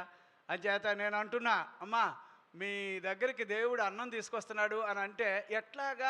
మీరు రూతు గ్రంథం 1:6వ వచనంలో ఆ వచనం ఏమంటాడంటే, దేవుడు మళ్ళీ తన బిడ్డలకు ఆహారం ఇవ్వడానికి మళ్ళీ ఆయన బెత్లెహేము ప్రాంతాలను ఆయన దర్శించుచున్నాడు అన్నట్టుగా అక్కడ వాక్యాలు ఉంటాయి. అంటే నేను అంటున్నా, నీకు అన్నం పెట్టడానికి, నీకు ఆహారం ఇవ్వడానికి, నిన్ను పోషించడానికి మంచి భోజనముతో, ఎట్లాంటి భోజనముతో? మంచి భోజనముతో నిన్ను చక్కగా ఏమంటే పోషించాలి. అంటే ఇప్పుడు భోజనం తినే వాళ్ళంతా ఆరోగ్యవంతులా, రోగిష్ఠులా? ఎవరు? రోగిష్ఠులకు కూడా అన్నం పెట్టి చూడండి. ఏమంటాడు? రోగిష్ఠుడికి అన్నం పెట్టారు, డాక్టర్ గారు ఏమంటారు? అడిగి ఎట్టకూడదు అంటున్నారు. మరి ఇప్పుడు రోగిష్ఠుడికి పంచపర్వణాలు పెట్టేశాం, తినాలి, మీరు తినాలి అంతే, నా చేత్తో ఉండే నువ్వు తినాలంతే అంటే ఇప్పుడు తింటే పోతాడరా బాబోడు. మరి ఇప్పుడు ఎలాగా? అప్పుడు భోజనం ఎవరికి పెడుతున్నాడు అంటే ఆరోగ్యవంతులకి అన్నం పెడుతున్నాడు ఆయన. మీకు ఆరోగ్యం ఇచ్చిన దేవునికి మీరు ఎలాగా ఎగిరి గంతులేయొద్దు, సంతోషంగా చెప్పొద్దు, నాకు ఆరోగ్యం అబ్బా, ఆరోగ్యం ఏం సార్? ఏమిచ్చాడండి? అన్నం తినాలంటే ఎవరు కృప ఉండాలి సార్? మీరు బైబిల్ వాక్యాల్లో ద్వితీయోపదేశకాండం 8వ అధ్యాయం 18వ వచనం చదివితే, ప్రసంగి 5:19వ వచనం చదివారనుకో, ఏమంటున్నాడో తెలుసా? మీరు తినాలన్నా, మీరు సంపాదించుకోవాలన్నా ఆ భాగ్యము ఆయన ఇవ్వాలి. దేవునికి స్తోత్రం, హల్లెలూయా. అంచేత నేను అంటున్నా సార్, ఆరోగ్యంగా ఉండడానికి ఆయన నాకు అన్నీ చేసింది గాక, రోజు కడుపు నిండా అన్నం పెడుతున్నందుకు దేవాది దేవునికి నేను మొట్టమొదట వందనస్తున్నై ఉన్నాను. ఏమంటే అది ఒకటి. రెండవది, పరలోకానికి వెళ్ళడానికి మంచి వాక్యాలతో ఆయన మనలను పోషిస్తున్నందుకు దేవునికి స్తోత్రం, దేవునికి స్తోత్రం, హల్లెలూయా. సరేనా? ఇక్కడ ఈ వచనం చూడండి అమ్మా, 111వ కీర్తన 5వ వచనాన్ని, 111వ కీర్తన 5వ వచనాన్ని ఒక్కసారి. దేవునికి స్తోత్రం. తన యందు భయభక్తులు గల వారికి, ఎవరికమ్మా? తన యందు భయభక్తులు గలవారికి ఆయన ఆహారం ఇచ్చి ఉన్నాడు. చెప్పండి అమ్మా, చదవండి, బాగా గట్టిగా చదవండి. ఆయన నిత్యము తన నిబంధన జ్ఞాపకము చేసుకొనును, ఆయన తన ప్రజలకు అన్యజనుల స్వాస్థ్యం అప్పగించి ఉన్నాడు. మళ్ళీ చదవమ్మా, అదేంటి? మళ్ళీ చదవండి. 111 5వ వచనం. తన యందు భయభక్తులు గలవారికి, తన యందు భయభక్తులు గలవారికి ఆయన ఆహారం ఇచ్చి ఉన్నాడు. ఏమిస్తున్నాడమ్మా? ఆహారం. మీ పాటికి మీరు దేవుడి పట్ల భయభక్తులు కలిగి ఉండండి అబ్బా. భయభక్తులు అని అనగానే తెలుగులో మాత్రం ఈ రెండు కలిసి వచ్చినాయి, కానీ ఇన్ ఇంగ్లీష్లో అలాగ ఉండదు. ఇంగ్లీష్లో devotion is different then the fear of the God అనేది ఉంటుంది. భయం వేరే, భక్తి వేరే. కానీ దేవుని పట్ల ఎవరికి భయం ఉంటుందో, ఎవరికి భయం కలిగి ఉంటారో వాళ్ళ జీవితంలో మాత్రం కరువాసిపోవడం అంటూ ఉండనే ఉండదు. బాగా వినాలి. ఎందుచేత అని అంటే కనుక, ఇప్పుడు ఇందులో నుంచి ఒక సత్యం నేను చెప్తాను. మీరు అర్థం చేసుకోవడానికి. ఇప్పుడు మీరు దేవుని పట్ల భయభక్తులు లేకుండా కూడా అన్నం తినొచ్చు, సంపాదించుకొని ఏదో తినొచ్చు. కానీ అలా కాదు. బైబిల్ ఏం చెప్తుందంటే కడుపు నిండా మీకు అన్నం కావాలంటే భయభక్తి కలిగి ఉండే వాళ్ళకి దేవుడు వేరే రకంగా భోజనాలు పెడతాడు. దేవునికి స్తోత్రం, హల్లెలూయా. సంతోషంగా ఉంటే దేవునికి స్తోత్రం చెల్లిద్దామా? సరే, ఇప్పుడు ఇందులో నుంచి ఒక వచనాన్ని నేను మళ్ళీ చెప్తాను. ఇది చూడు సార్, 145వ కీర్తన 15వ వచనం ఒకసారి చూస్తారా? ఏమంటున్నాడు? సర్వజీవులు కన్నులు నీ వైపు చూచుచున్నాయి. తగిన కాలం ఏ కాలం? ఏ కాలం? తగిన కాలం. ఏ కాలం? తగిన కాలం అంటే ఏంటి? ఎప్పటికి నీకు ఏది కావాలో, ఎప్పటికి నీకు ఏది కావాలో, ఏ టయానికి ఏది కావాలో, ఏ టయానికి ఎలా నేను పెంచాలో అట్లాగా ఆయన నీకు తగిన కాలమందు ఆయన నీకు ఆహారం ఇచ్చువాడై ఉన్నాడు. దేవునికి స్తోత్రం, హల్లెలూయా. అమ్మా, ఇది ఆశ్చర్యంగా ఉంటుంది. కానీ బైబిల్లో ఇప్పుడు నేను ఒక్క భోజనం గురించి చెప్తే వాక్యం అవదుగా, చాలా పెద్ద మ్యాటర్ ఉందబ్బా. అయితే ఆది కాలంలో వీళ్ళకి భోజనం మన్నాను కురిపించాడు. ఎక్కడి నుంచి కురిపించాడు? పరలోకపు వాకిండ్లు తెరిచి తినండి అమ్మా మీకోసం అని చెప్పి ఏసీ పొట్లాల్లో వచ్చేయట. అవి ఫ్రిడ్జుల్లో నుంచి వచ్చినట్టు వచ్చేయవట. వాళ్ళు తీసుకెళ్ళి మళ్ళీ పొయ్యి మీద పెట్టుకుంటే అప్పుడు కరిగి అందులో అవి తినేవారు అట్లా. కానీ విచిత్రం ఏంటంటే తినడంలో మామూలుగా కాదు, ఒక్కొక్కటి గిన్నెడేసి పోగేసుకునేవారు. దేవుడు చెప్పేవాడు, నానా మీరు ఇదిగో ఎంతవరకు పోగేసుకోవాలంటే. విచిత్రమైన విషయం ఏంటంటే దీని గురించి మన బైబిల్లో చదివితే ఒక్కొక్క పాయింట్ నేను రెఫరెన్స్ అయితే చెప్తాను, మీరు తర్వాత కొంచెం ఓపికగా ఉన్నప్పుడు చదివి చూడండి. మన్నాకి భలే ప్రత్యేకతలు ఉన్నాయి. ఒకటేంటంటే అది దేవుడు పంపిన దేవదూతలు తినే ఆహారం. ఎక్కడది? ఒకటి. అది మనుషులు తినటం అంటే బాబోయ్ వాడు డైజెస్ట్ అవ్వాలి కదా. మీకు అర్థమవుతుందా? నేను వేరే దేశంలో అక్కడ ఫొండి అని ఒకటి ఉంటుంది. అదేదో వెల్లుల్లిపాయతోటి వేడివేడిగా అది ఏమంటే ఒక రకమైన ఆయిల్ వేసి తయారు చేస్తారు. గోధుమ పిండితో మిక్సీ చేసి అందులో మటన్ ముంచి అవి వేడివేడిగా ఇక వేడివేడి అట్ట పక్క లాగాలి. ఎంత పొడుగు ఊసలు ఉంటాయి దానికి, అట్టా తీసుకుని తినాలి. బాగానే ఉంటుంది. తిన్నాను చెప్పి ఒక అరగంట తింటాం. తర్వాత ఎవడో కొట్టినట్టు ఎవడో మన గోబ వాయించేసినట్టు ముఖమంతా ఎర్రగా తయారైపోద్ది. ఎందుకంటే ఆ ఫుడ్ అట్లాంటిది. అప్పుడు ఊరినైనా ఎక్కువ తినకూడదురా ఇంకేమన్నా అయిపోద్ది అన్నట్టు ఉంటుంది. అలా అయితే ఆ పరలోకం నుంచి దేవదూతలు తినే భోజనం నువ్వు నేను తినాలంటే బా మన శరీరాలను ఎలా మార్చుంటాడో అర్థం చేసుకోండి అబ్బా. మామూలుగా కాదు కదా ఇది. అంచేత ముందు మన్నాను బట్టి దేవునికి స్తోత్రం, ఆమేన్, హల్లెలూయా. అయితే మన్నా గురించి ఒక మాట నేను చెప్తాను. ఇది మనం ఆలోచన చెయ్యడానికి ఎంతో ప్రత్యేకమైన వాక్యం. 29:5వ వచనం చదువుతారమ్మా. ఏది? ద్వితీయోపదేశకాండం 29:5వ వచనం ఏమని అంటున్నాడు అక్కడ ఒక్కొక్క పాయింట్లో మనం చదివితే గనుక దేవునికి స్తోత్రం. మీ దేవుడునైన యెహోవానని అమ్మా మీరు తెలుసుకొనున్నట్లు 40 సంవత్సరములు. ఎన్ని సంవత్సరాలమ్మా? 40 సంవత్సరములు. 40 సంవత్సరాలు నేను మిమ్మల్ని అరణ్యంలో నడిపించాను. మీ బట్టలు మీ ఒంటి మీద పాతగిల్లిపోలేదు. మీ చెప్పులు మీ కాళ్ళను పాతగిల్లిపోలేదు. మీరు రొట్టె తినలేదు. ద్రాక్షరసమే గాని మద్యమే గాని త్రాగలేదని యెహోవా సెలవిచ్చుచున్నాడు. దీంట్లో నుంచి మీరు చూడగలిగిన ఒక్కటేంటంటే డైరెక్ట్ గా మీరు తిన్నది ఏంటంటే మన్నా. ఎక్కడి నుంచి తిన్నారు? ఇప్పుడు ఈ మన్నా గురించి బైబిల్లో ఎలాగుంటుందంటే మన్నాని మీరు చూడండి. సరే, రోజు ఉదయం సాయంత్రం దేవుడికి పంపించేవాడు. వాళ్ళు కావలసిందంత తీసుకునేవారు, తినేవాళ్ళు, బాగానే ఉండేది.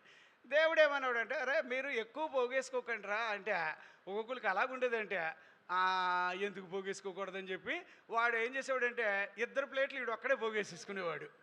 పోగేసుకొని ఇంటికి వెళ్ళాక అంతా రెడీ చేస్తే అది తీరా చూస్తే ఒక్కడికి సరిపోయినట్టే ఉండేదట. మరి ఇదేంటిరా నేను 2 ప్లేట్లు పోగేసానంటే ఏమో ఈ మన్నాకి మాత్రం అట్లాంటి ఒక స్పెషాలిటీ ఉంది అంతే, అలాగుంది. మళ్ళీ ఇంకోసారి చూడండి, ఒక్కొక్కసారి దేవుడు ఏం చెప్పాడంటే నాన్న మన్నా ఎక్కువగా మీరు పోగేసుకోకూడదు, మీరు ఎక్కువగా కనుక దాచుకోవడానికి ట్రై చేస్తే అది పాడైపోద్ది అనేవాడు. అట్లా అయితే వీళ్ళు ట్రై చేసేవారు. పోగేసి చూద్దామని అంటే పోగేసింది అలా తినగా మిగిలింది గిన్నెలో వేస్తే అది పాడైపోయేది. ఇది కూడా ఆశ్చర్యంగా ఉంది. మళ్ళీ ఆయన ఏమన్నాడు అంటే, ఇక రేపు శనివారం కాబట్టి మీరు శుక్రవారం మాత్రం ఎన్నంతలు పోగేసుకోవాలి? 2 అంతలు. అంటే 2 అంతలు అనగానే 2 అంతలు పోగేసుకుంటే మరి ఇప్పుడు పాడైపోదా అని ఎవరికైనా బుర్రలో ఆలోచన వస్తే వచ్చింది. కానీ నీకు ఎందుకంట రేపు ఆదివారం దేవుడి రోజు కనుక పొయ్యి వెలిగించడం ఎందుకు, కానీ ఈరోజే మీరు రెడీ పెట్టుకోండి అంటే వీళ్ళు ట్రై చేసేవారు. ట్రై చేసి పోగేసుకునేవారు అనుకో. నిన్నేమో కొంచెం ఎక్కువ పోగేస్తే అది పాడైపోయేది. మళ్ళీ ఈరోజు మాత్రం శుక్రవారం పోగేసుకొని రేపటి కోసం పగలు సాయంత్రం కోసం భోజనం రెడీ చేసుకుంటే అవి మాత్రం పాడయ్యేవి కాదు. బాబు ఈ మన్నానికి మరీ ఆశ్చర్యం అబ్బా. అంచేత మన్నాన్ని బట్టి దేవునికి స్తోత్రం కలగాలి. కానీ నాకు ఇంకొకటి అర్థం కాదు ఏంటంటే, మన్నాని తీసుకెళ్ళి ఆ ప్రత్యక్ష గుడారంలో మందసం పెట్టిలో పెట్టేవారు. అది ఒక రోజు మోషే గారికి దేవుడు చెప్పాడు. అది ఏ రోజు తీసుకెళ్ళి పెట్టాడో కానీ ఆ పెట్టిన రోజు మొదలుకొని కొన్ని సంవత్సరాలు, అంటే ఏంటో మరి నాకు ఇది అర్థం. నాకు ఇప్పుడు ఏమనిపిస్తుంది అంటే, బాబు ఈ మన్నా వెనకాలన్న దేవుడే నాకు ఆహారం. దేవునికి స్తోత్రం. అప్పుడు తెచ్చి ఆ మన్నా పెట్టిలో పెట్టేవారు. కొన్ని సంవత్సరాలు చూసినా అది పాడయ్యేది కాదట. దేవునికి స్తోత్రం. ఏదో నేను 100 సంవత్సరాలు 2 సంవత్సరాలు అంటలేదండి. కొన్ని వందల సంవత్సరాలు ఆ మన్నా పాత్రలో మన్నా ఉంటే ప్రత్యక్ష గుడారంలో ఉండడం వల్ల అది పాడవలేదట. అలాగే ఈ వాక్యాన్ని తినువాడు వాడు పాడవడు. దేవునికి స్తోత్రం. హల్లెలూయా. చప్పట్లు కొట్టి దేవునికి స్తోత్రం చెల్లిద్దామా? ఈ ఆహారం తినువాడు నిరంతరం బతుకుతాడు. సరే అబ్బా, ఇప్పుడు నా వాక్యాన్ని ఇంకొక 2 పాయింట్లే చెప్పేసి క్లోజ్ చేసేస్తా. అయ్యి బాబు చాలా దూరం వెళ్ళిపోతానని అనుకోకండి. 2వ పాయింట్ ఏంటంటే మీరు ఆకాశ పక్షులు కన్నా ఎవరండి మీరు? అప్పుడు దేవుడు మీకు వస్త్రాలు ఇస్తాడా ఇవ్వడా? ఇస్తాడా ఇవ్వడా? చాలా చక్కటి వాక్యం. ప్రభు నీకు ఇచ్చే వస్త్రాలను బట్టి అమ్మ అందరికన్నా ఎక్కువ వస్త్రాలు మీకే ఉండాలమ్మా. నేనైతే చెప్తున్నాను. లెక్కేసుకోవాలి. 20, 30 ఆ రోజుకు ఒకటి చొప్పుడు వేసుకున్నా కూడా ఇంకా మిగలాలి. సమయం వచ్చినప్పుడు దేవుడు ఇవన్నీ తీసుకెళ్ళి ఎవరికైనా ఇవ్వండి అంటే ఇచ్చేసేయాలి. అది కూడా రావాలి. ఇప్పుడు నేను అలాగే చేస్తాను. రెడీ పెడతాను, దేవుడు తీసుకెళ్ళి పలానా రోజులకి ఏంటి దర్జాగా పట్టుకెళ్ళిస్తాను మగమాట లేకుండా. ఎందుకంటే అలాగ ఇచ్చి చూశాక దీనికన్నా బాబులాంటి దేవుడు ఇస్తాడు. దేవుడికి స్తోత్రం. అది దేవుడి దగ్గర ఉన్న ప్రత్యేకత. సరే, మీరు ఆకాశ పక్షులు కన్నా గొప్పోలు కాబట్టి మీరేం కాకూడదట? ఏమండి? అవి విత్తవు కోయవు అవి కూర్చుకొనవు, అయినను పరలోకపు తండ్రి వాటిని పోషించుచున్నాడు. మీరు వీటికంటే బహు శ్రేష్ఠులు కారా అని చెబుతూ ఇంకో మాట ఏమన్నాడంటే, మీరు అడవి పుష్పముల కంటే కూడా మీరు ఎవరట? గొప్పోలు అన్నాడు. ఒక విధంగా ఆలోచన చేయండి. అడవిలో ఉండే పుష్పాలు ఎన్నో ఉంటే అందులో ఒక్కదానితో కూడా సొలొమోను అంత చక్కగా అలంకరించబడలేదని రాశాడు. ఇక్కడ రాశాడు. ఆ అడవిలో ఎన్నో పుష్పాలు ఉన్నాయి, అందులో ఒక్కదాన్ని తీసుకొచ్చి సొలొమోను దగ్గర పెడితే ఆ పుష్పంతో కూడా సొలొమోను పనికిరాడట. కానీ బైబిల్లో ఎంత గొప్ప మాట చెప్పాడంటే, సొలొమోను కంటే శ్రేష్ఠుడు సర్వజ్ఞానమునకు ఆధారుండు, సొలొమోను కంటే శ్రేష్ఠుడు సర్వజ్ఞానమునకు ఆధారుండు, 10,000లలో అతి ప్రియుడు, పదిలముగా మ్రొక్కెదము. 10,000లలో అతి ప్రియుడు, పదిలముగా మ్రొక్కెదము, సాగిల పాడి మ్రొక్కెదము. హల్లెలూయా. అప్పుడు సొలొమోను కన్నా ఎవరు గొప్పలని అంటున్నాడు ఇక్కడ బైబిల్లో? మత్తయి సువార్త 12వ అధ్యాయం 42వ వచనానికి వస్తే గనక సొలొమోను కంటే శ్రేష్ఠుడు ఎవరు అంటే యేసు ప్రభు. దేవునికి స్తోత్రం. హల్లెలూయా. వాటికే ఆయనే సొలొమోను గారికి అంటే మీరు ఎలా లెక్కేస్తారో నాకు అర్థం కావట్లేదు. సొలొమోను అంటే అండర్ ఎస్టిమేషన్ వేయడానికి అవ్వడం సరిపోడు. కోట్ల టన్నుల ఏమండి బాబా ఏం బంగారం, ఏం వెండి, ఏం ఆస్తులు, ఏం చలువురాళ్ళు. ఆయన ఇల్లు కట్టాడు సార్, అది మరీ గొప్పది, ప్రపంచం నివ్విరిపోయేది. ఎక్కడో దూరదేశం నుంచి శాబాదేశపు రాణి వచ్చి ఆయన చేసిన కార్యాలు చూసి బిత్తరపోయి నిన్ను ఇశ్రాయేలీయులకి దేవుడిగా పెట్టిన యెహోవా దేవుడు గొప్పవాడని పొగిడారు.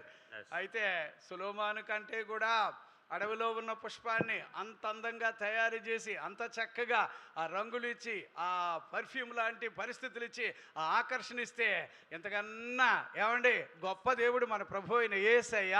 ఆయన నిన్ను చక్కగా అలంకరించడా, ఇవ్వడా, మెరుగు పెట్టడా? బైబిల్లో ఉన్న విషయం చెప్తున్నాను. ఆయన ఇచ్చే ఆహారం ముఖమునకు ఏంటట ఏమండి అది తైలములాగా ముఖానికి మెరుగివ్వడమే కాకుండా గుండెకు ఏమండి ఆరోగ్యం, శరీరానికి పుష్టి ఇచ్చే దేవుడు అని బైబిల్లో ఉంది. దేవుడి వాక్యాన్ని దీవించునుగాక. ఇక మిగిలిన వాక్యం ప్రభు చిత్తమైతే మిగిలిన వాక్యాన్ని మనం భలే వాక్యం. ఇప్పుడు ఇంతవరకు వచ్చిన వాక్యం అంతా ఇంట్రడక్షనే. ఎందుకు ఇంట్రడక్షన్ అని అంటున్నానంటే అసలు ఇంకా ఒక్క టాపిక్లోకి వెళ్ళలేదు. అస్సలు సిస్సలైన వాక్యం ఉంది. ఇదిగబ్బా మీ జీవితంలో ఎప్పటికీ కూడానండి దేవుని మందిరాన్ని మాత్రం వదలకూడదమ్మా. అర్థమవుతుందమ్మా?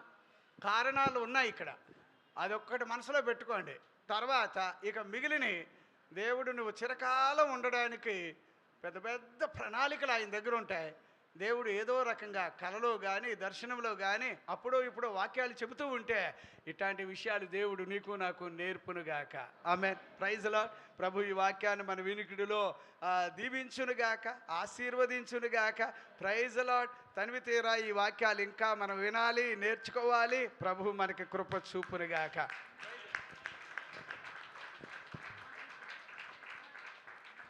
హల్లెలూయా. మంచి వాక్యాన్ని అందించినటువంటి దైవజనులకు హృదయపూర్వకమైన వందనాలు చెల్లిస్తున్నాం.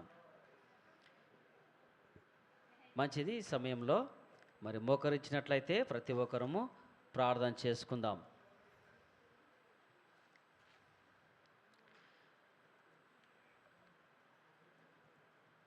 స్తోత్రములు స్తోత్రములు స్తోత్రములు తండ్రి, మహా గొప్ప కృప కనికరం కలిగినటువంటి మా యేసురాజా, మీ బంగారు పరిశుద్ధ పాదములకై కోట్ల కొలది కృతజ్ఞతాస్తుతులు స్తోత్రములు మహిమ ఘనత ప్రభావములు మీకు చెల్లిస్తున్నాము తండ్రి. స్తోత్రములు నాయన. అయ్యా మీరెంతైనా నిజమైన దేవుడు, నమ్మదగిన దేవుడు, ప్రేమ కలిగిన దేవా, మీకు వందనాలు స్తోత్రములు చెల్లిస్తున్నాము తండ్రి. అయ్యవా మీ సేవకులు నిలబెట్టుకొని మీ పరిశుద్ధమైన బైబిల్ గ్రంథంలో నుండి నాతో మాతో మీరు మాట్లాడినటువంటి మీ దైవ వాక్కుకై వందనాలు స్తుతులు స్తోత్రములు మహిమ చెల్లిస్తున్నాము తండ్రి. స్తోత్రములు నాయన. ఈ లోకములో మీ నామంలో మేము జీవించాలంటే ప్రభువా క్షయమైన వాటిని వదిలిపెట్టి అక్షయమైన మీ ఆత్మీయ ఆహారం కోసము మేము ప్రయాసపడేవారిగా జీవించాలని, దానికోసము నాయన మేము కష్టపడాలని, దానికోసము నాయన మేము ప్రయాసపడాలని, ఆత్మలో ఎదగాలని నాయన నాతో మాతో ప్రతి ఒక్కరితో మీరు మాట్లాడినటువంటి మీ దైవ వాక్కుకై వందనాలు స్తోత్రములు చెల్లిస్తున్నాము తండ్రి. పరిశుద్ధాత్ముడా వందనాలు స్తోత్రములు నాయన. వచ్చిన ప్రతి బిడ్డను మీరు జ్ఞాపకము చేసుకోండి అయ్యా. ఎవరెవరైతే అక్కరవసరం కలిగి వచ్చినారో మీరు ఎరిగిన దేవుడు ప్రభా. ప్రతి బిడ్డ అక్కరవసరం నా శరీరైన సృష్టికర్త అయిన సర్వాధికారిని యేసయ్యా మీ నామంలో తీర్చబడును గాక అని ప్రార్థిస్తున్నాం దేవా. వందనాలు స్తోత్రములు చెల్లిస్తున్నాము తండ్రి. వాక్యాన్ని అందించిన మీ సేవకుల్ని జ్ఞాపకము చేసుకొని ఎత్తిపట్టుకుని ఆత్మచేత అభిషేకించి అక్కరవసరం తీర్చి మీ సేవలో బహుబలంగా గొప్పగా మీరు వాడుకోమని ప్రార్థిస్తున్నాం దేవా. వందనాలు స్తోత్రమైన విత్తబడిన వాక్యం మా ప్రతి ఒక్కరి హృదయంలో నీరు కట్టి నూరంతలుగా ఫలించే మీ కృప దయచేయమని, ఈ యొక్క ఉపవాస ప్రార్థనలో ఉన్నటువంటి దీవెనల ఆశీర్వాదంలో అభివృద్ధుల కృపలు మేలుల చేత ప్రతి ఒక్క బిడ్డని నిండారుగా మీరే దీవించి ఆశీర్వదించి మహిమ పొందమని నమ్మి స్తుతించి నాజరేయుడైన యేసయ్య బలమైన నామములో ప్రార్థించి పొంది ఉన్నాం తండ్రి. ఆమేన్. ఇందాక కిరణ్ అని చెప్పాం కదా, సుభాష్ ఆంటీ వాళ్ళ రిలేషను ఒక నెల రోజుల నుంచి వెళ్ళి వాళ్ళు హాస్పిటల్లో ఉన్నారు. లంగ్స్ ప్రాబ్లంతో వాళ్ళు బాధపడుతున్నారు. కాబట్టి దేవాది దేవుడు వారిని ముట్టి సంపూర్ణ స్వస్థత కలిగే విధంగా